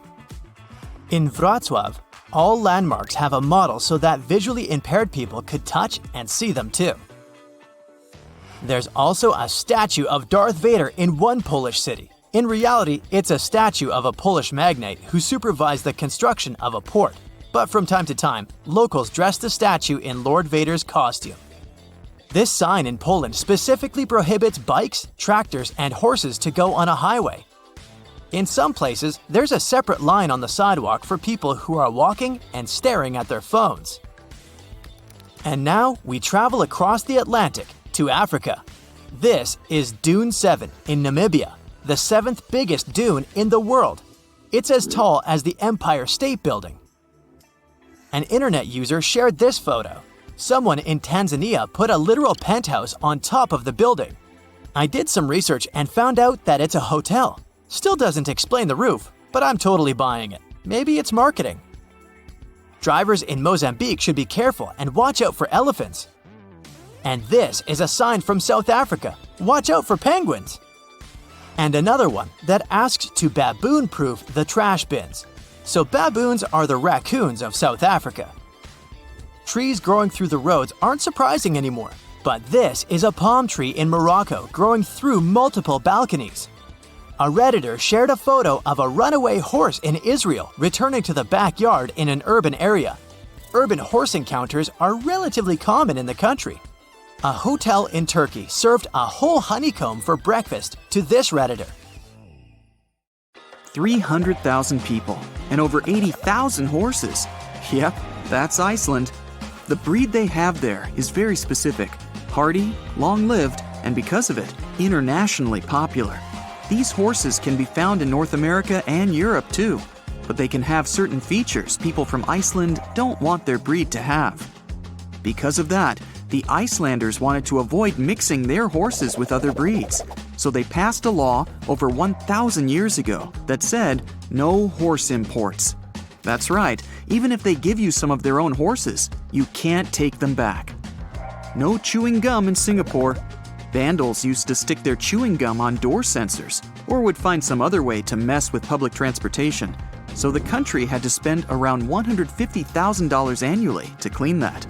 It was easier to ban it by law, so no gum can be bought, sold, or blown into bubbles over there. Not a good idea to import them either. Going to Greece? Good. Have a safe trip. And pick the right shoes. Ever since 2009, no high heels are allowed at the Acropolis. Not that Greeks have anything against stilettos, but they simply wanted to protect their ancient ruins from damage those pointy things can cause. That, and the fact that it's not really practical for such terrain anyway. In the Italian city of Milan, it's illegal to frown in public. Or at least it was a couple of centuries ago. Through difficult historical times, Milan had to create a way to stand out, which is why there was a law requiring people to smile and generally be in a good mood in public places. Germany has highways where you can drive over 100 miles per hour. But if you get crazy with speed and run out of gas while still on a highway, you'll pay a nice fine for that. Are you 1 to 2 miles away from the gas station and want to get there on foot? Better not. That's another fine. Germans make it your responsibility for filling your car, and walking along the highway is not that safe, as is leaving your car on the side of the road. A Winnie the Pooh t-shirt. That brings back some good old memories. Well, memories are sometimes better left at home. Since Winnie doesn't wear pants, Poland decided to ban this character, so you can't have it on your clothes, around schools or playgrounds, no matter what age you are. Just in case you ever wake up and decide it's time to do some hiking in Switzerland without your clothes on, don't. For some unknown reason, some travelers made this type of hiking a thing in Switzerland a couple of years ago. So Swiss officials kindly ask you to keep your clothes on. Greetings from New Zealand. If you want to spend your Sunday afternoon flying with a rooster in a hot air balloon, you might have to find another country to do it, because here, it's illegal. Sorry. Staying in their neighborhood, in 1966, there was a law that prevented you from flying a kite in Australia in a public space if that bothered other people. Luckily, 1966 was a long time ago, so no one will remember this if you decide to have some flying kite fun in a park. Hopefully. While you're there, you can't tie your goat to your vehicle. Also, no dressing as Batman and Robin. You don't want to prove to law enforcement you're not actual vigilantes, right? In some cities, taxi drivers must have a bale of hay in their trunks at all times. At least, they had to until 1980. This law came from the olden days, when horses were still all the rage. And you can't just fill a horse with fuel now, can you? Moving to the United States now. If you're in Washington, don't even think about going after Bigfoot. They passed a law in 1969 where Bigfoot was proclaimed to be an endangered species. So, they didn't say anything about the Yeti though. In Vermont, there used to be a rule prohibiting clotheslines, as some people voted against unsightliness of others' linen and underwear hanging in everyone's view. That's why they made a new regulation. You can't forbid people to put up clotheslines. One rule against another. Yep, that should work. Shh, can you hear that? Someone's talking behind this door. Oh, I wonder what they're saying. Stop right there! At least if you're in Oklahoma. The law says you can't secretly wander around and accidentally overhear someone's conversation and then repeat or publish it later. So if you have anything to share, go tell it to the people of Oklahoma. Your secret is safe there. If you ever take a walk in Nevada and then decide to lay down on the sidewalk and take some rest, think twice, since that's illegal there. Don't sit either. You won't get away with it. Nuances, you know. If you're from Baltimore, Maryland, remember not to bring your lion to the movies. I know the big cat wanted to see it badly, but rules are rules. Also, while you're there, remember a couple of more things you shouldn't violate. No saying bad words in public places. No eating while swimming in the ocean. And no sleeveless shirts in public parks. You shouldn't throw bricks onto a highway in Iowa, unless you get written permission from the city council. Well, when you think about it, it's fair enough. If you don't feel like looking at large shiny billboards all over the city, go to Hawaii, since they banned those in 1920. Well, definitely not the only reason to visit Hawaii, but it's good to know. Meanwhile, other states like Vermont and Maine followed suit and are proud of it. One town in Georgia takes eating fried chicken very seriously. No fork, you eat it with your hands. In fact, in 2009, a woman who celebrated her 91st birthday in a restaurant was eating chicken with a fork when the police came and told her she was under arrest. The lady was later pardoned, but careful how you eat your chicken in Georgia. What else is there to say? Speaking of which, do you know why the chicken crossed the road? Not sure, but what I do know is that these jokes certainly weren't made up in Georgia, since there, it's illegal for a chicken to do just that. You think silly string is fun? Well, a town in Alabama doesn't agree on that, because it says a firm no to keeping, using, storing, selling, manufacturing, or giving away any kind of snap pops, spray string, or similar substances. Yikes. Also, when you're there, don't drive blindfolded. It's been passed as a law, which means they take the phrase, "keep your eyes on the road," quite seriously. Okay, enough is enough. No more sleeping in a bathtub, donkey. Something people in Arizona must say to avoid breaking a law. In the 1920s, local people could see a rancher's donkey in a bathtub carried by a flood. The flood was caused because a local dam broke and the tub was abandoned in the rancher's backyard.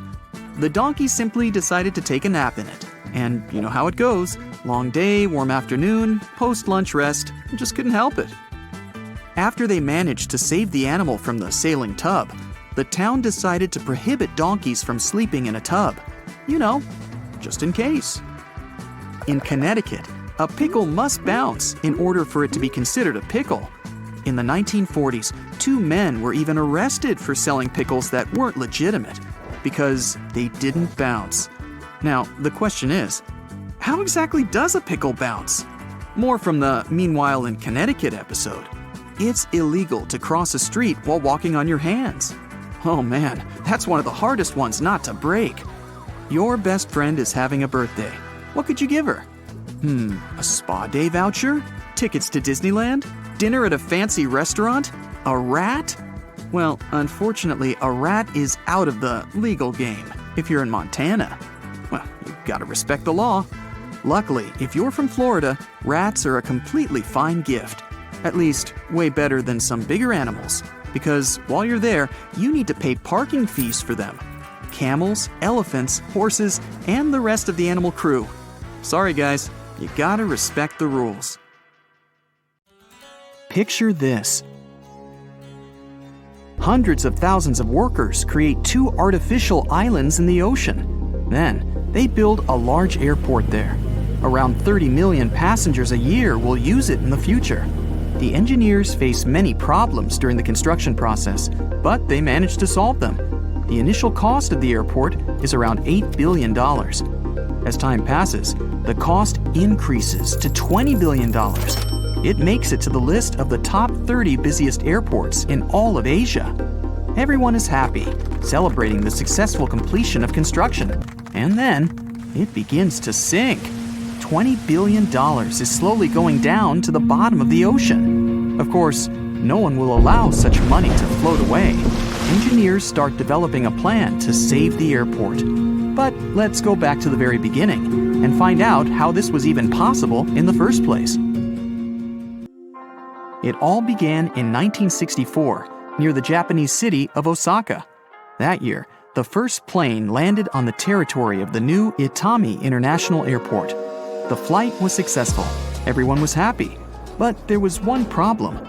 The airport was located close to residential buildings, and the first plane was passing by the windows of locals. Of course, the noise from the turbines annoyed people, so they spoke up against it. People went to mass protests and filed hundreds of lawsuits demanding to close the airport or pay them compensation. Meanwhile, the number of flights was increasing every day. People's discontent was growing as well, and the court partially satisfied their demands. Someone received monetary compensation for moral damages, and somebody got a new house in a different area. Of course, all this cost the authorities quite a lot of money. Years passed, and as more and more airlines were using Itami, the load on the airport was growing. Millions of people were flying out of it and arriving there every year. But one airport wasn't enough for the quickly developing city. The Ministry of Transport of Japan decided to build a new, bigger airport. They wanted to buy land near the city to use all transport communications and infrastructure. To build an airport in such a place would be a very profitable investment. A new airport was supposed to become an extension of the old one, closely interacting with the city. And that's when they faced real problems. The land where they were going to start construction turned out to be very expensive. They also still remembered all the protests and compensation they had to pay out. They knew this time people would be angry again. Many of them would have to be relocated to new homes. They would probably have to relocate an entire district. Litigation caused by airport noise could last for many years and would cost a lot of money, so it wouldn't be profitable. Plus, it would have a negative effect on the environment.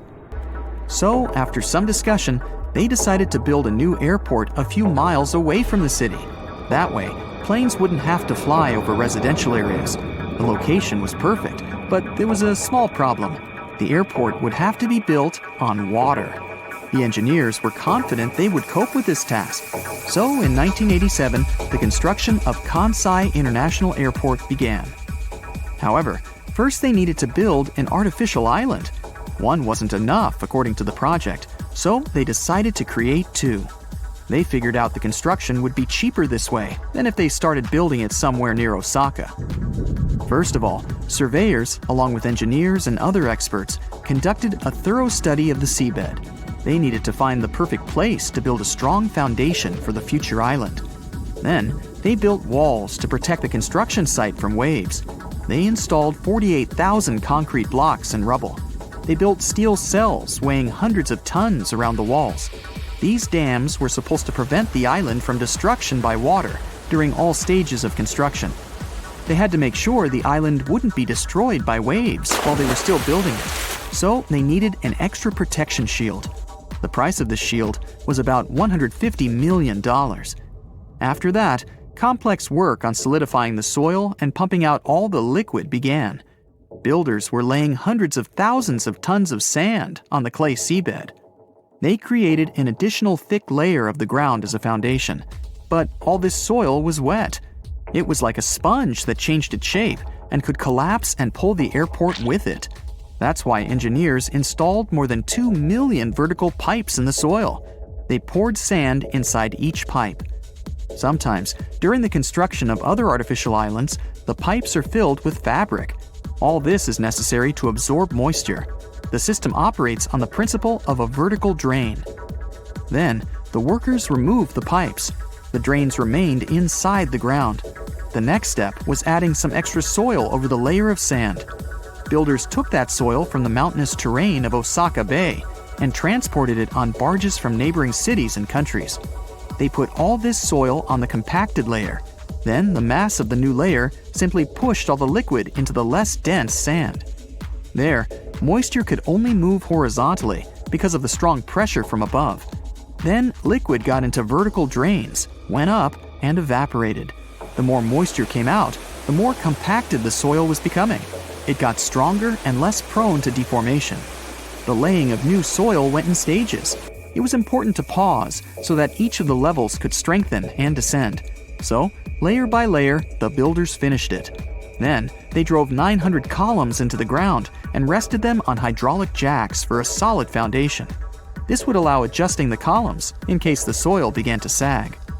Finally, they created 2 artificial islands. Builders started setting up the airport. Large-scale construction ended in 1994. In the same year, they opened the airport. The building stood high above the ocean, and then it started sinking very slowly. But it was okay. According to laboratory soil analyses and engineers' calculations, it would take about 50 years for the soil to sink to a height of 13 feet above sea level. This height is the minimum level necessary for the safe operation of the airport. The dam could break, and the water would flood the airport if it went under 13 feet above sea level. That is, in 50 years, the airport would become an unsafe place. By then, the engineers would find a solution for this problem. But things got dangerous way earlier. In some parts, the sea level reached the threshold of 13 feet within 6 years after the airport's opening. The engineers got alarmed during the construction in 1990 when the first island dropped by 27 feet instead of the expected 19. The difference was enormous for such a huge building. It's like if you buy a 2-story house, but you get only 1 floor instead. No one could imagine that the calculations would differ this much from reality. To remedy the situation, they excavated the sinking parts of the airport and inserted iron plates directly under the hydraulic jacks. It was possible to adjust these jacks, so the engineers raised the airport columns to the required height. The problem was solved, but was it a permanent fix? Each of the 900 columns is equipped with a measuring device that shows any changes in the foundation. Engineers expect they will have to rebuild the configuration of the jacks every 2 years if necessary. Now, it's impossible to predict precisely how fast the airport will sink.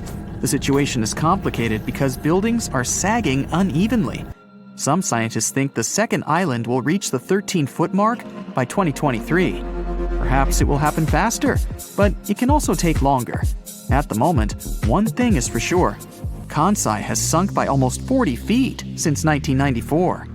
Engineers don't stop strengthening the building and the protecting dam. Because of constant repairs and modifications, the price of the airport is increasing. At the time of opening, it was worth $8 billion. By 2008, the price of Kansai had exceeded $20 billion.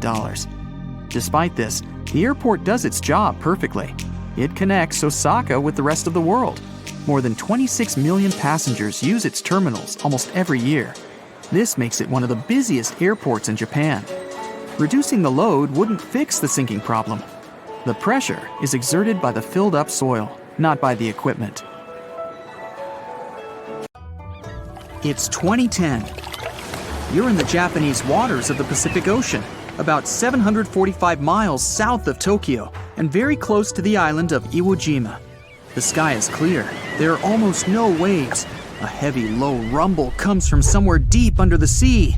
It scares away all the flying gulls. And then it gets quiet. Too quiet. It seems that even light waves don't dare to make a sound. Suddenly, a small bubble rises to the surface of the water. Then, thousands of air bubbles start moving up, one after another. The water begins to boil and heat up. Its temperature is so high that you can cook eggs or pasta in here. The boiling area grows to the size of a stadium. A huge amount of steam is released into the air. You can see an outline of some huge object through the boiling water. Then, everything stops. The water cools, the amount of bubbles goes down, and the surface of the ocean becomes calm again. That year, an underwater volcano erupted at that specific location. Fortunately, it didn't bring any serious consequences. In August 2021, the eruption repeated. But this time, everything wasn't limited to the bubbling water. The Japanese Coast Guard reported strong volcanic activity in the region. Hot steam and gases came out of the water and rose into the air to a height of 10 miles, which is about twice the height of Mount Everest. The huge awakened volcano began to slowly lift to the surface. If you took a helicopter ride above this place, you'd see more and more land coming out of the water.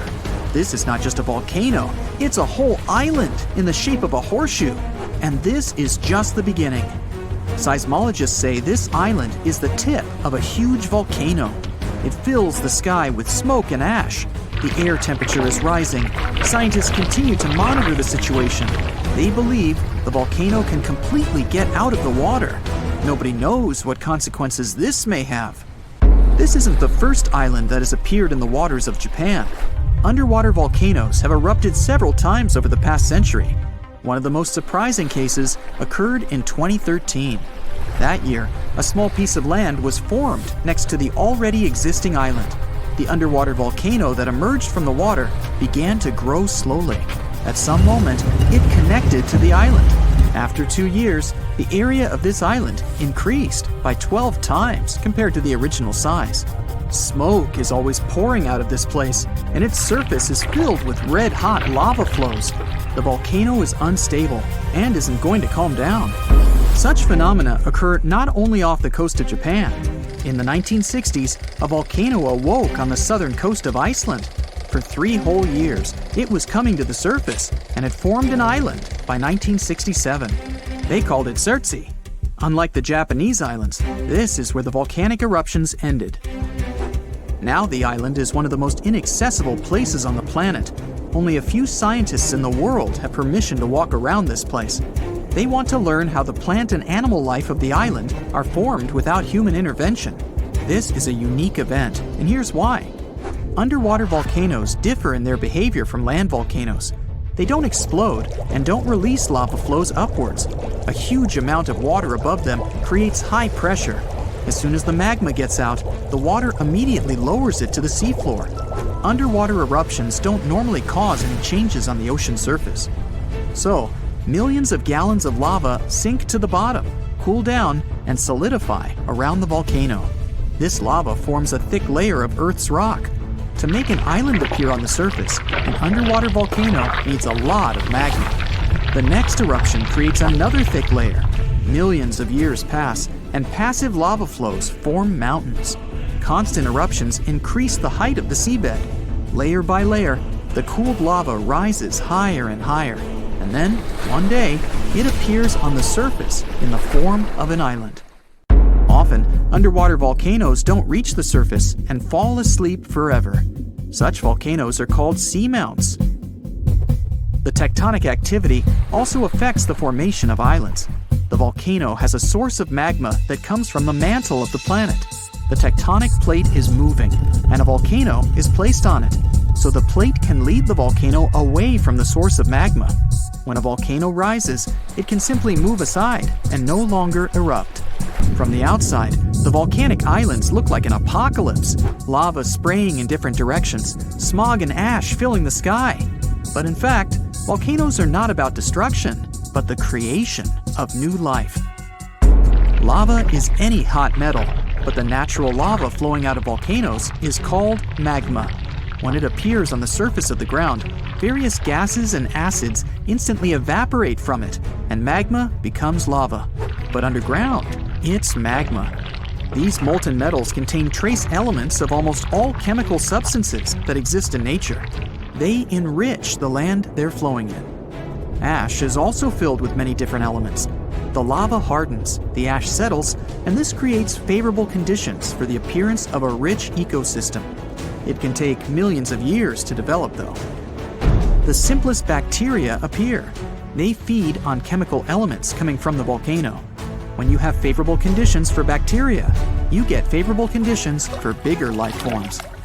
Birds flying by also help to develop the new ecosystem.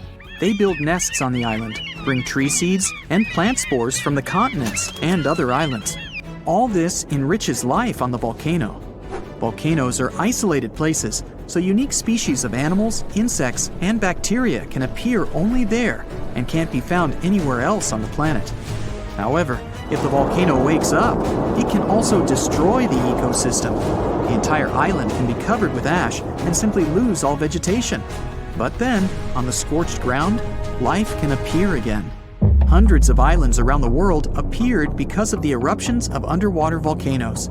Hawaii, Indonesia, and Iceland have them on their territory. Imagine that people settled on a similar volcanic island and built a city there. And one day, the volcano woke up. It once happened 200 miles south of Tokyo. People built a beautiful town right in the center of an active volcano on the island of Aogashima. In May 1785, the catastrophe began. That day was sunny, and no one could imagine what tragedy was approaching them. At some point, thousands of birds took to the air and flew away from the island. Then, the ground began to shake. A heavy, low sound came out of the town depths. Streams of smoke were coming out of the crater of a green volcano. The volcano was throwing dirt, large stones, and various debris into the sky. The disaster lasted for several weeks. Since then, more than 200 years have passed, and the volcano has never woken up again. The town was rebuilt after the disaster.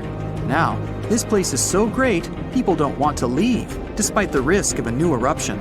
More and more residents are coming to the island. There are many thermal springs, and the waters around the island are rich in fish. But the volcano may wake up at any moment. Fortunately, meteorological and seismological services monitor the situation. A lake can also form inside the volcano, but you shouldn't swim in it. In Indonesia, on the island of Java, there's a volcano with a crater inside. It's filled with turquoise water. The magma inside the volcano consists of many molten metals and chemical compounds, and the lake gets these substances. The volcano emits sulfur dioxide gases that combine with the metallic lake. This gives the water its strong acidity and turquoise color. The steam coming from the lake is acid. When it combines with air, it ignites. This is visible at night. Sulfur accumulations flare up and illuminate everything around. So, when you're driving, you get a green light everywhere, except Japan. The traffic light is actually blue there. The problem is purely linguistic. Old Japanese had the same word ao for blue and green. Even though modern Japanese has a separate word for green, the linguists objected and the government left the ao color for the traffic light. It's technically green, but it's the bluest shade possible, so we perceive it as blue. If you ever travel across Japan, you'll definitely see Norin. fabric hangings that look like curtains before the entrance to restaurants and stores. You can tell if the store is open just looking at the norin. If they're hung at the doors, it means this place is open. If there are no curtains, sorry, the place isn't working, look for another one. The name of the place is usually written across the norin. The dirtier it is, the better. Just kidding. The Japanese say that if this curtain's dirty, it means there are a lot of customers that constantly touch the norin when they enter. Japanese are very punctual, and in this country, everything's on time, no matter if it's people who need to come to a meeting or public transport. The trains are so punctual that if they have a minute's delay, the company will provide you with a special certificate to prove to your boss your lateness wasn't your fault. There are some drawbacks about Japanese trains, though. Some cars in Tokyo Metro are so packed sometimes that Metro staff, aka professional pushers, come to help people squeeze into that train. They literally shove people onto busy trains and help the passengers travel safely. Japanese people seem to be obsessed with glasses. Well, there doesn't seem to be any specific explanation for this one. They just do it for pleasure. Sunglasses, as well as regular glasses, can be an integral part of your look as a cool accessory. Anyway, they're usually a prescription, and most people wear them because of short-sightedness. The public toilet experience may be a challenge for you, but not if you're in Japan. There's always music in the bathrooms. Bidet is quite a regular thing for this country too. The toilets look high-tech, and they really are. In fact, over 80% of Japanese households have a bidet toilet. Not only are they super sanitary, but they also save water, using only 1 gallon per flush. In regular toilets, it takes about 3 gallons. If you're an introvert and love traveling alone, Japan is a top destination for you. In this country, it's totally okay to eat out enjoying your own company. For introverts who may feel lonely now and again, there are special cafes that feature cuddling services. In some restaurants in Japan, water is free, which is no real surprise. The surprise comes when you're offered some free tea. Waiters usually bring you some traditional tea while you're waiting for your order. Another unusual thing about Japanese restaurants is that you're not supposed to leave tips. People can even take offense if you do so. Good service is considered to be a standard, and it's already included in your order. So, hey, enjoy your meal. Talking about Japanese food, and I'm getting hungry, chopsticks are probably the first thing that comes to your mind. Still, a real Japanese dining experience has more ways of eating. You're not going to look impolite if you literally drink your miso soup right from the bowl. If the bowl is somewhat bigger than the one for miso, and the broth has noodles and other ingredients, don't be afraid to slurp this ramen away. Japanese are cool with slurping. There's one food hack for a Japanese meal. If you struggle a lot with chopsticks, especially eating rice, bring the bowl closer to your mouth. If the plate is pretty large, it's not recommended to pick it up. If you still struggle, it's okay to ask for a spoon unless the place you're dining in is traditional and expensive. Eating fruit in Japan can be quite expensive. Some fruit are exported from far away, which explains the price. Local farmers do their best to grow perfect, impeccable fruit. That's why peaches can cost up to 3,000 yen, which is about $300. Hey, how about a $21 apple? Yeah, rather pricey, but it's washed with honey and hand-picked to make sure there are no blemishes. Plus, these are one of the world's largest varieties of apples, some of them weighing up to 2 pounds. Japanese eat rice anytime, no matter if it's breakfast, lunch, or dinner. Another incredible fact about their food is that their sweets aren't actually sweet at all. Alright, not sweets, but rather desserts. Traditional Japanese desserts are usually made of chestnuts, matcha tea, or rice flour. They can even cook many desserts such as brownies, puddings, and chocolate bites using a special type of beans called azuki as the main ingredient. People in Japan believe that the dessert is good quality if it's not sweet. Japanese food is crazy, combining a bunch of unusual flavors in regular things. Hey, how about ice cream? Choose the flavor. There are potato, miso, wasabi, soy, and many other flavors. For those who like it extreme, there's even raw horse meat ice cream. That's really good horse. Yeah, right. These tastes are not very common for the Japanese either, though. Some other unusual foods feature hot dogs with noodles instead of sausage or unagi cola. Yeah, it's like eel plus cola. And if that's not enough, you can also find chocolate chip ramen in Japan. You can't beat it. Japanese always take their shoes off when they enter the house. They even have multiple slippers. For example, toilet slippers. Don't come inside a Japanese house with your shoes on. It's very impolite. Most cultures usually use handshakes for greetings, but in Japan, people mostly use bows for this purpose. The more times and the deeper you bow, the more respect you show to a person. There's a catch, though. If you bow too deep, it could be offensive. Bows are acceptable everywhere – supermarket, workplace, and even among friends. Sometimes, getting connected working on something on a train can be next to impossible because of the noise level. In Japan, nothing can distract you on a train, so you can even work. People usually don't even answer the phone there. Still, the Japanese aren't quiet all the time. Bars make a big part of the Japanese everyday culture, so it's pretty loud there. Watermelons are round, right? Well, not in Japan. Japanese farmers have a special technique for growing square watermelons. They grow it in a special container. This way, they can fit into a fridge easier. Some other shapes are available. For example, the fruit can be triangular or heart-shaped. The only drawback is that such fruits are quite pricey. Turning train seats in Japanese trains are super convenient. You can make a square if you travel in a group of friends. You can adjust your seat to the direction of the train. If you simply don't like your travel companions, you can just turn around too. You will probably never see a janitor in Japan because students have to clean up the schools by themselves. Japanese students even serve lunch. Plus, besides a regular school cleaning, they will go out now and again and clean up the neighborhood. The Japanese never stop inventing, and one of their recent innovations is their non-melting ice cream. Just imagine, you casually walk in the scorching sun, it's 90 degrees outside, and you're enjoying your ice cream, not being afraid of staining your shirt.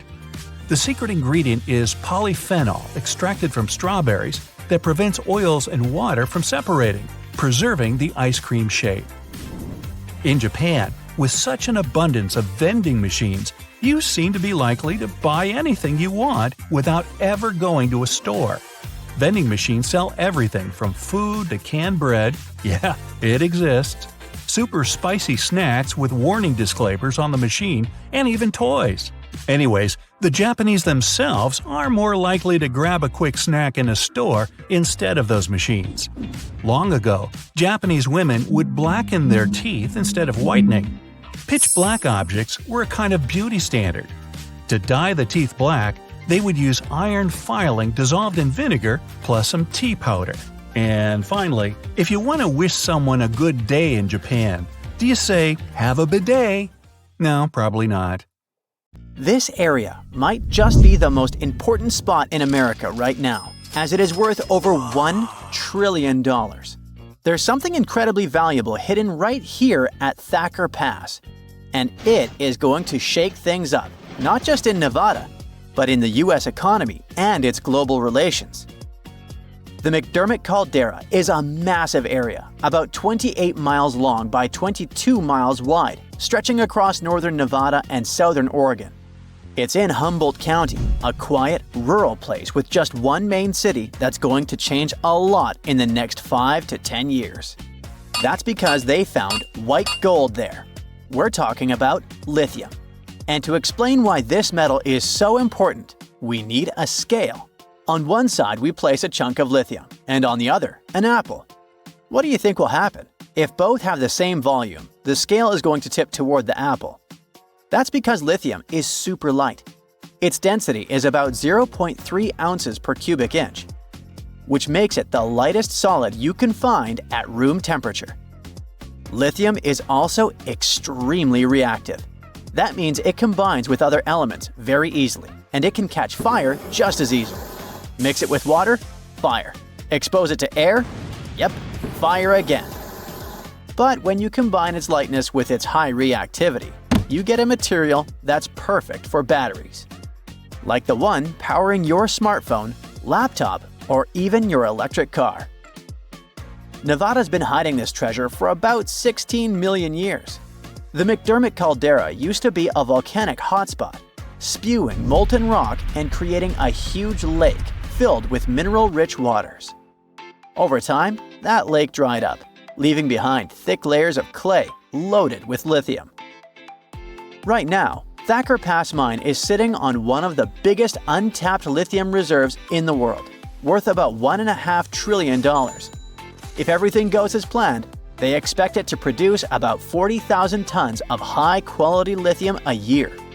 And that's enough to make batteries for up to 800,000 electric cars. Like I mentioned earlier, this metal is the backbone of modern batteries. And with the world racing toward green energy, the demand for lithium is skyrocketing. Since 2020, its price has gone up more than 10 times, making it the most expensive battery metal in the world. That means it's way more expensive than magnesium, nickel, cobalt, and other materials used in rechargeable batteries. Right now, we're using about 1.16 million tons of lithium per year, and roughly 85% of it goes into making batteries, mostly for cars. Between 2030 and 2040, experts think we will need to double the money we're putting into production, from $94 billion to $188 billion. At the same time, investment in batteries will jump by over 200%, reaching $686 billion. Finally, by 2050, the demand for lithium is expected to be more than 10 times higher than what we're producing now. Sorry, I know that's a lot of numbers, but I just want to show how important Thacker Pass will be for the whole world. This mine is going to be key to keeping everything running. I mean, literally, since most of the future demand will be for things like cars, electric bikes, scooters, and renewable energy storage.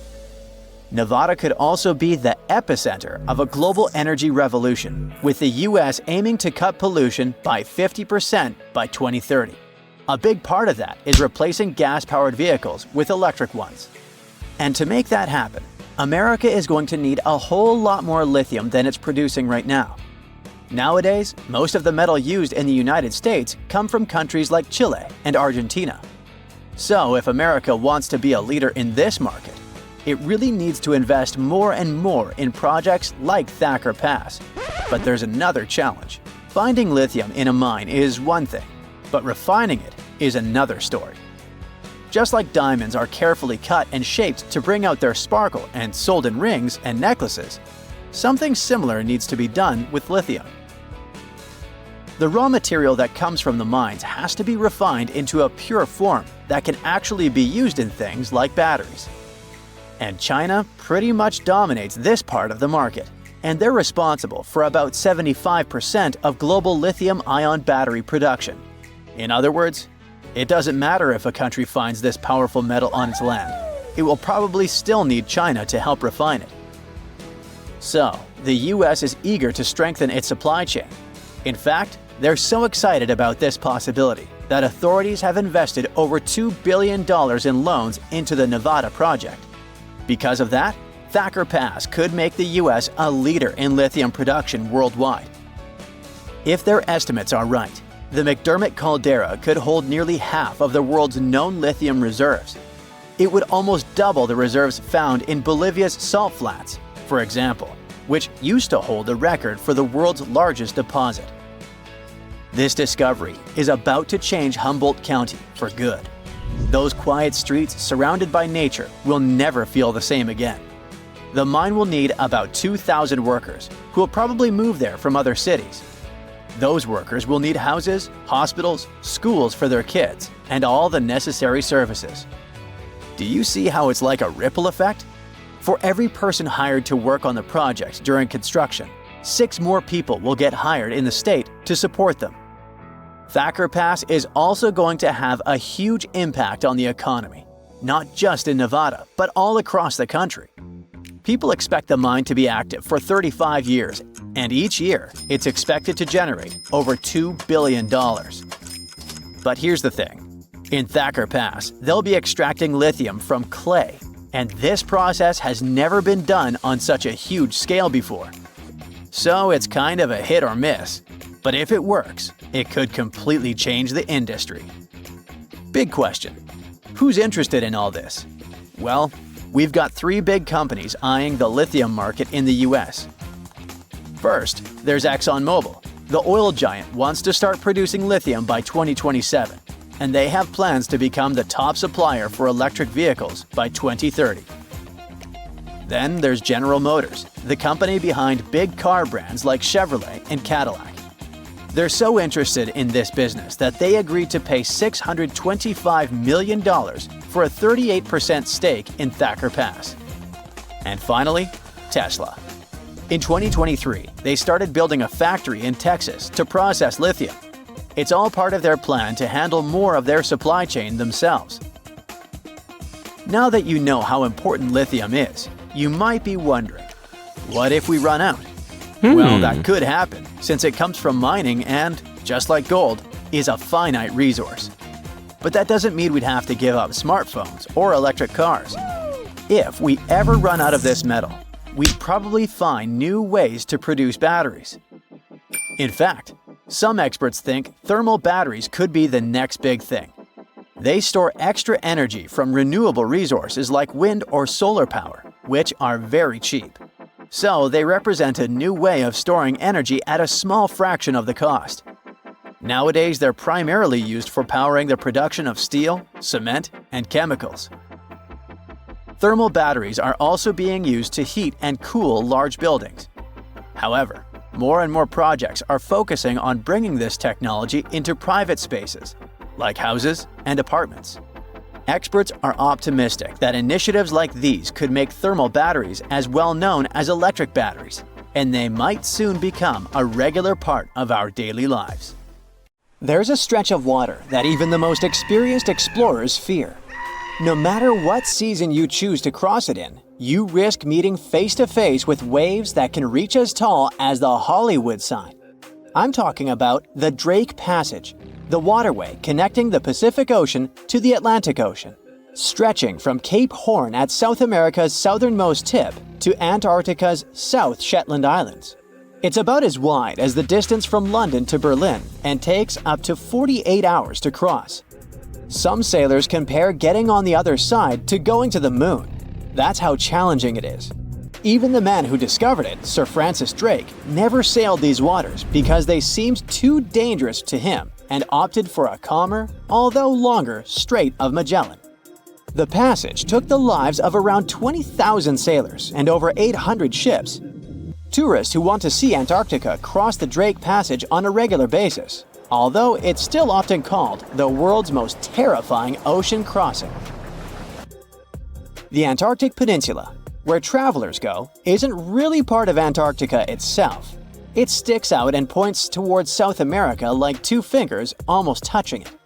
The water gets squeezed between these 2 land masses, making strong ocean currents. The passage is part of the Antarctic Circumpolar Current, the largest ocean current on Earth. The water rushes through the passage at a speed between 95 and 150 million cubic meters per second, which makes it rougher. And then there are winds that usually blow from west to east and are very strong between 40 and 60 degrees latitude. That's why those areas are called the Roaring 40s, Furious 50s, and Screaming 60s. Land slows down winds, which is why storms hitting Ireland and the UK get weaker as they move east. But Drake's latitude is the only place where winds can blow all around the Earth without being stopped by land. So they keep getting faster. These strong winds turn into huge waves that can hit ships really hard, normally around 13 to 16 feet tall. They're much higher than waves in the Atlantic. Drake Passage also has underwater mountains that you can't see. The huge current squeezes through this narrow passage and causes waves to crash against these mountains underwater. These internal waves create whirls that bring cold water up from the deep ocean. So it's not just rough on the surface, the water is wild all the way down. The first sailor managed to sail around Cape Horn and through the Drake Passage in 1616. It was a Dutch navigator, Willem Schouten, in 1616. But the most famous attempt to cross it was undertaken by Sir Ernest Henry Shackleton on his ship named Endurance. He and 27 of his men set off from South Georgia, aiming to reach Vassal Bay in Antarctica. But things didn't go as planned. On January 19, 1915, their ship got stuck in the ice. And by October, it began to sink. They camped on floating ice for 2 months before sailing lifeboats to a remote, icy place called Elephant Island. Shackleton and 5 men made a risky journey to South Georgia to get help. It took them 15 days to cross Drake Passage with hurricane winds. Finally, they arrived safely and organized a rescue for the rest of their crew. Scientists found the shipwreck of Endurance only in 2022, 10,000 feet below the water. In December of 2019, 6 fearless athletes decided to cross the Drake Passage by rowing a boat for the first time in history. It took them 12 days of non-stop rowing with a 90-minute rotation of rowers. They managed to do it, and it was probably the hardest possible way to cross the passage. The athletes mentioned it was cold, wet, and dirty, and the waves hit them like walls. The weather in the Drake Passage changes a lot, but ship captains can always see it coming and change their path. They will move the departure time to have a safety margin and not to get stuck in the middle of the passage in the worst possible conditions. Sometimes, the journey will be smooth and calm, and they call it Drake Lake. Other times, people on the ship will feel rough waves, which is called Drake Shake. Some experienced captains who often cross the passage say that the Drake Lake effect happens once in every 10 crossings. And they see the Drake Shake once or twice in every 10 journeys. A schooner or a kayak will probably not survive the journey among giant waves, but modest vessels and cruise ships have sturdy hulls and advanced stabilizing mechanisms. So, the journey isn't that dangerous anymore, but still, it's quite an adventure, especially if you're seasick. If you don't feel like risking it but want to travel from the Pacific Ocean to the Atlantic Ocean by water the fast way, the Panama Canal is waiting for you.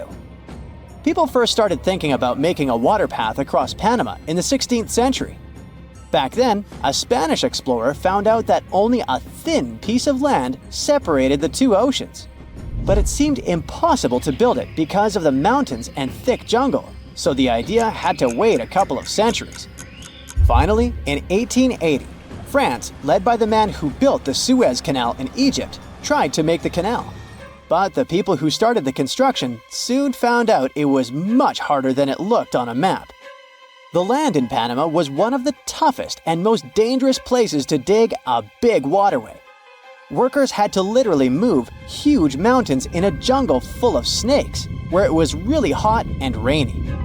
During the wet season, heavy rain turned rivers into wild rapids and soaked the workers. Sometimes, they didn't see the sun for 2 weeks, and their clothes stayed wet all the time.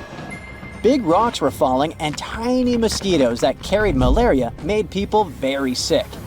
And then, an earthquake happened on top of everything. They were losing thousands of people. That's why France decided to abandon the project after 7 years. Then, the United States bought the French assets in the canal zone and finished it by 1914. It cost the US around $375 million. The 50-mile-long passage of water saves ships traveling between New York and San Francisco 7,872 miles. Around 14,000 ships use it every year and pay around $1.8 million in tolls. So it looks like it all paid off. Another challenging waterway in this part of the world is the Amazon River. It's around 4,300 miles long and flows through 3 countries with over 30 million people living in its basin. But there isn't a single bridge across it. The river has many marshes and soft soils, so engineers would need to build very long bridges and very deep foundations, which costs a lot of money.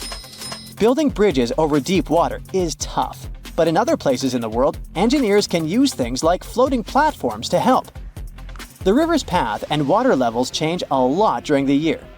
During the dry season from June to November, the river is usually 2 to 6 miles wide. But in the wet season from December to April, the river can become as wide as 30 miles. And the water level can rise by 50 feet. That's why they can't build floating bridges or pontoons. The riverbanks are made of soft dirt that moves and erodes with the seasons, and it makes things even harder. It would have to be an absolutely unique project to overcome all these challenges. Luckily, there's no pressing need for a bridge across the Amazon right now. The river mostly goes through areas that are sparsely populated, so there aren't so many major roads to be connected by bridges. Hey, quick question. How many continents are there? 7? Maybe 5? There's no correct answer. According to different approaches, the range is between 4 to 7. But it might actually be as many as 8. Chances are, a lost continent has recently been found between Greenland and Canada. This new continent discovery could also potentially be the key to how microcontinents form. What does this all mean, and what makes this hidden landmass near Greenland so important?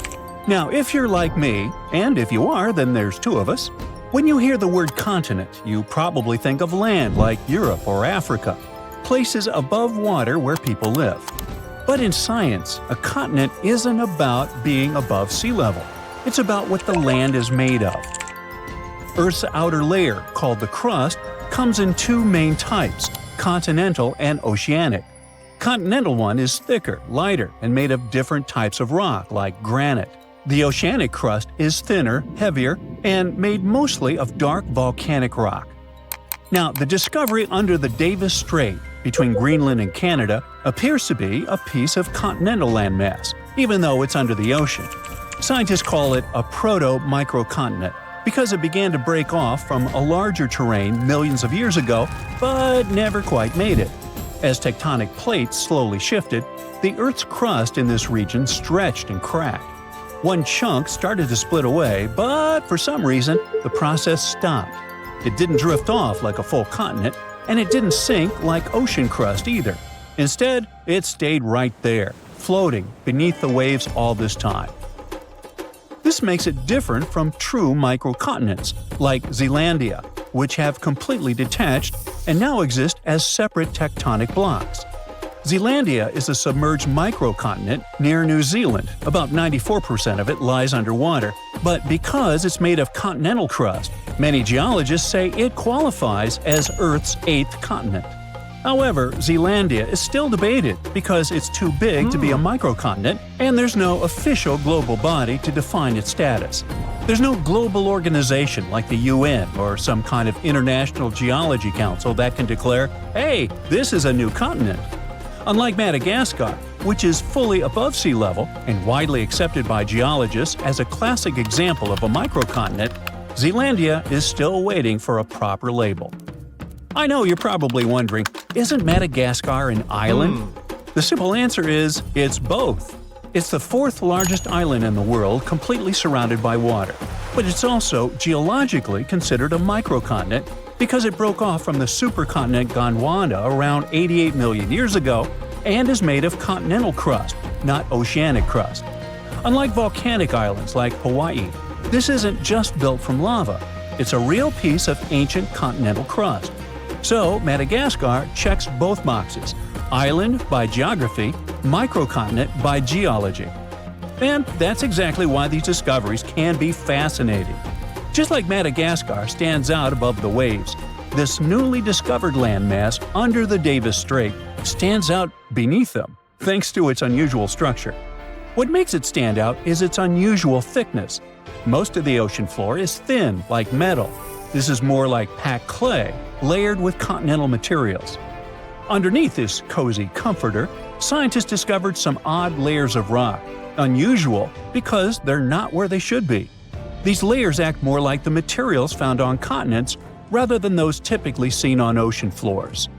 There are hints of granite-like formations and distinct magnetic properties, which suggest that this stuff is similar to what makes up dry land. The size is also remarkable. The proto-microcontinent is about 12 to 15 miles across, which makes it roughly the size of a mid-sized city. like Manhattan Island at 6,500 feet underwater. The fact that it sits right under the Davis Strait, one of the widest ocean passages on Earth, makes it one of the largest submerged continental fragments we've found. According to researchers, this landmass began to form between 58 and 49 million years ago, when Greenland and Canada were slowly drifting apart. Maybe they just weren't getting along. Hey, it happens. As they pulled apart, the crust under the Davis Strait stretched, and one of the main fault lines shifted. But the breakup didn't finish. Around 48 million years ago, the rifting stalled, and Greenland's motion away from Canada slowed dramatically when it later bumped into Ellesmere Island. It's like a car swerving off and then back onto the freeway, a turn that was never completed. That's basically what happened. A chunk of land got stuck between the motion.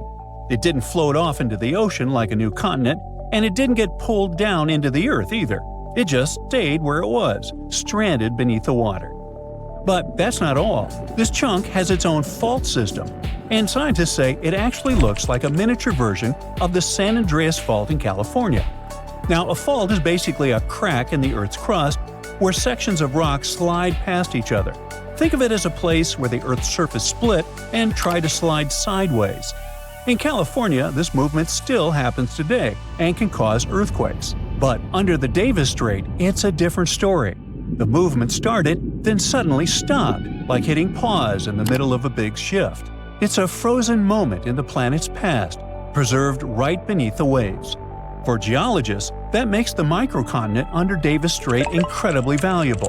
That sudden pause in motion helps explain why some chunks of land break away cleanly, while others twist, stall, or disappear. But this isn't just academic. By studying how continents break apart or stall, scientists can better predict future shifts in land, fault lines, and seismic activity. And predicting earthquakes and geological hazards could prove quite valuable to everyone. Knowing how microcontinents form could help us anticipate how the planet's surface might shift over millions of years, which affects everything from climate models to resource availability. But even just the technological advancement needed for such discoveries is greatly beneficial. The same tools used to map this hidden land are used for oil exploration, laying undersea cables, climate monitoring, and even search and rescue missions. Speaking of technology, for a long time, this hidden landmass near Greenland remained invisible. Just 10 or 15 years ago, the ocean floor under the Davis Strait was basically a mystery. It's deep, almost frozen, obviously not the easiest place to explore. But today, thanks to modern tools, a new continent discovery could be just a matter of time. Scientists can finally see and hear what's going on under all that water. First, they use seismic reflection imaging. That's a method where ships send sound waves down to the ocean floor and record how they bounce back. Various layers of rock reflect sounds in different ways, which helps build a picture of what's hidden underneath. It's kind of like how bats use echoes to see in the dark. Satellites also play a role in collecting gravity data.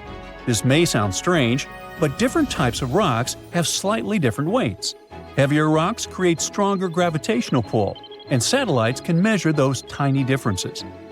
Another tool commonly used for these explorations is underwater sensors, which sit quietly on the seafloor and listen for natural vibrations, like mini earthquakes or shifts in rock.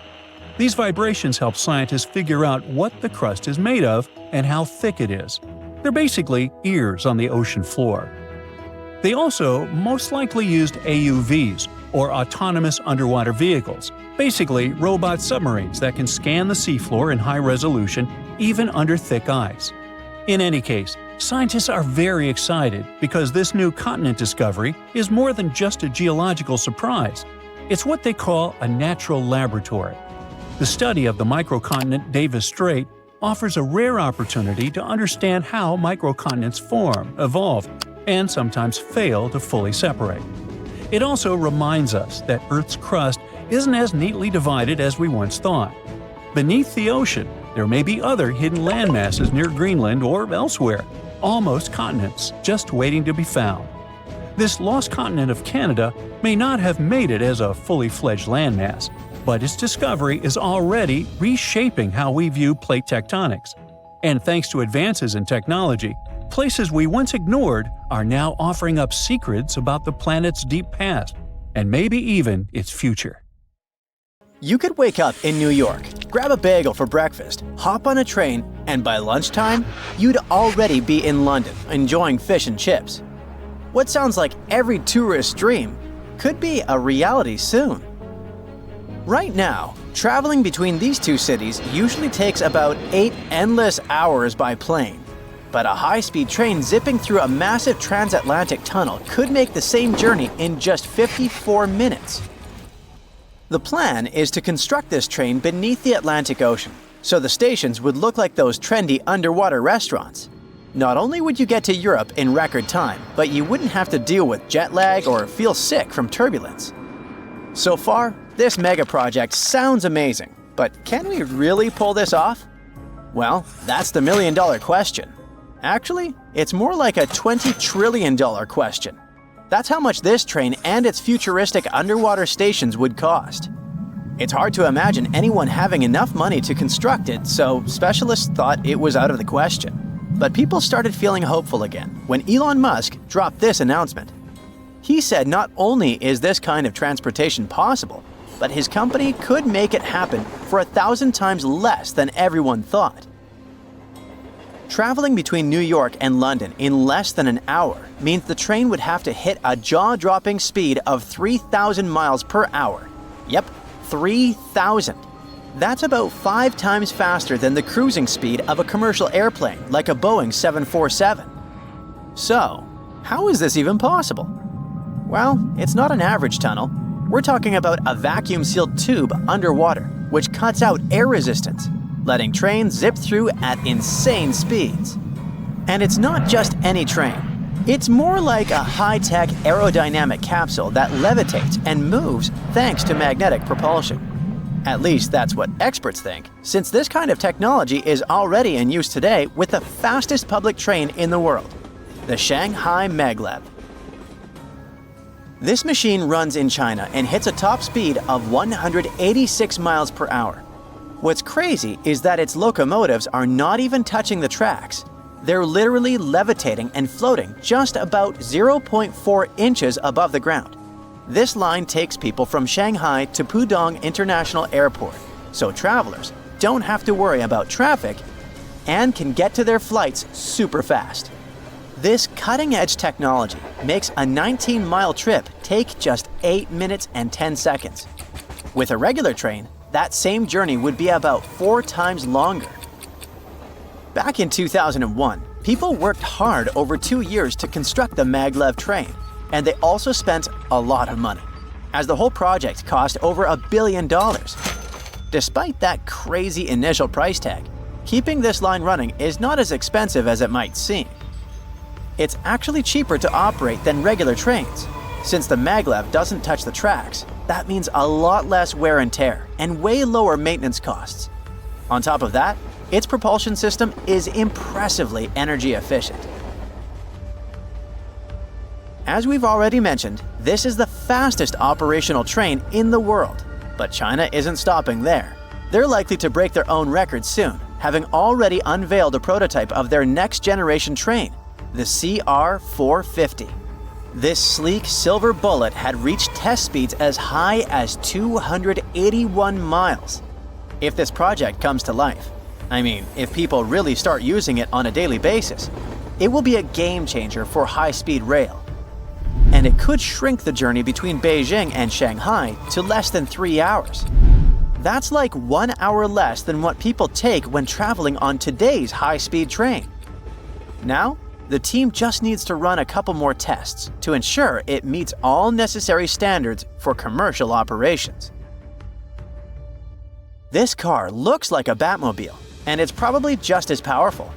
Say hello to the amazing Koenigsegg Jesko Absolute. Its sleek, futuristic design isn't just for show. Every detail on this machine was crafted to cut through air with precision, reducing drag and turbulence while boosting its high-speed performance. Experts ran the first computer simulations, and the Jesko Absolute hit an astonishing 311 miles per hour. But the team is positive that it can go even faster. This beast comes close to the cruising speed of small jets. And because of that, it smashed all records and became the fastest car in the world.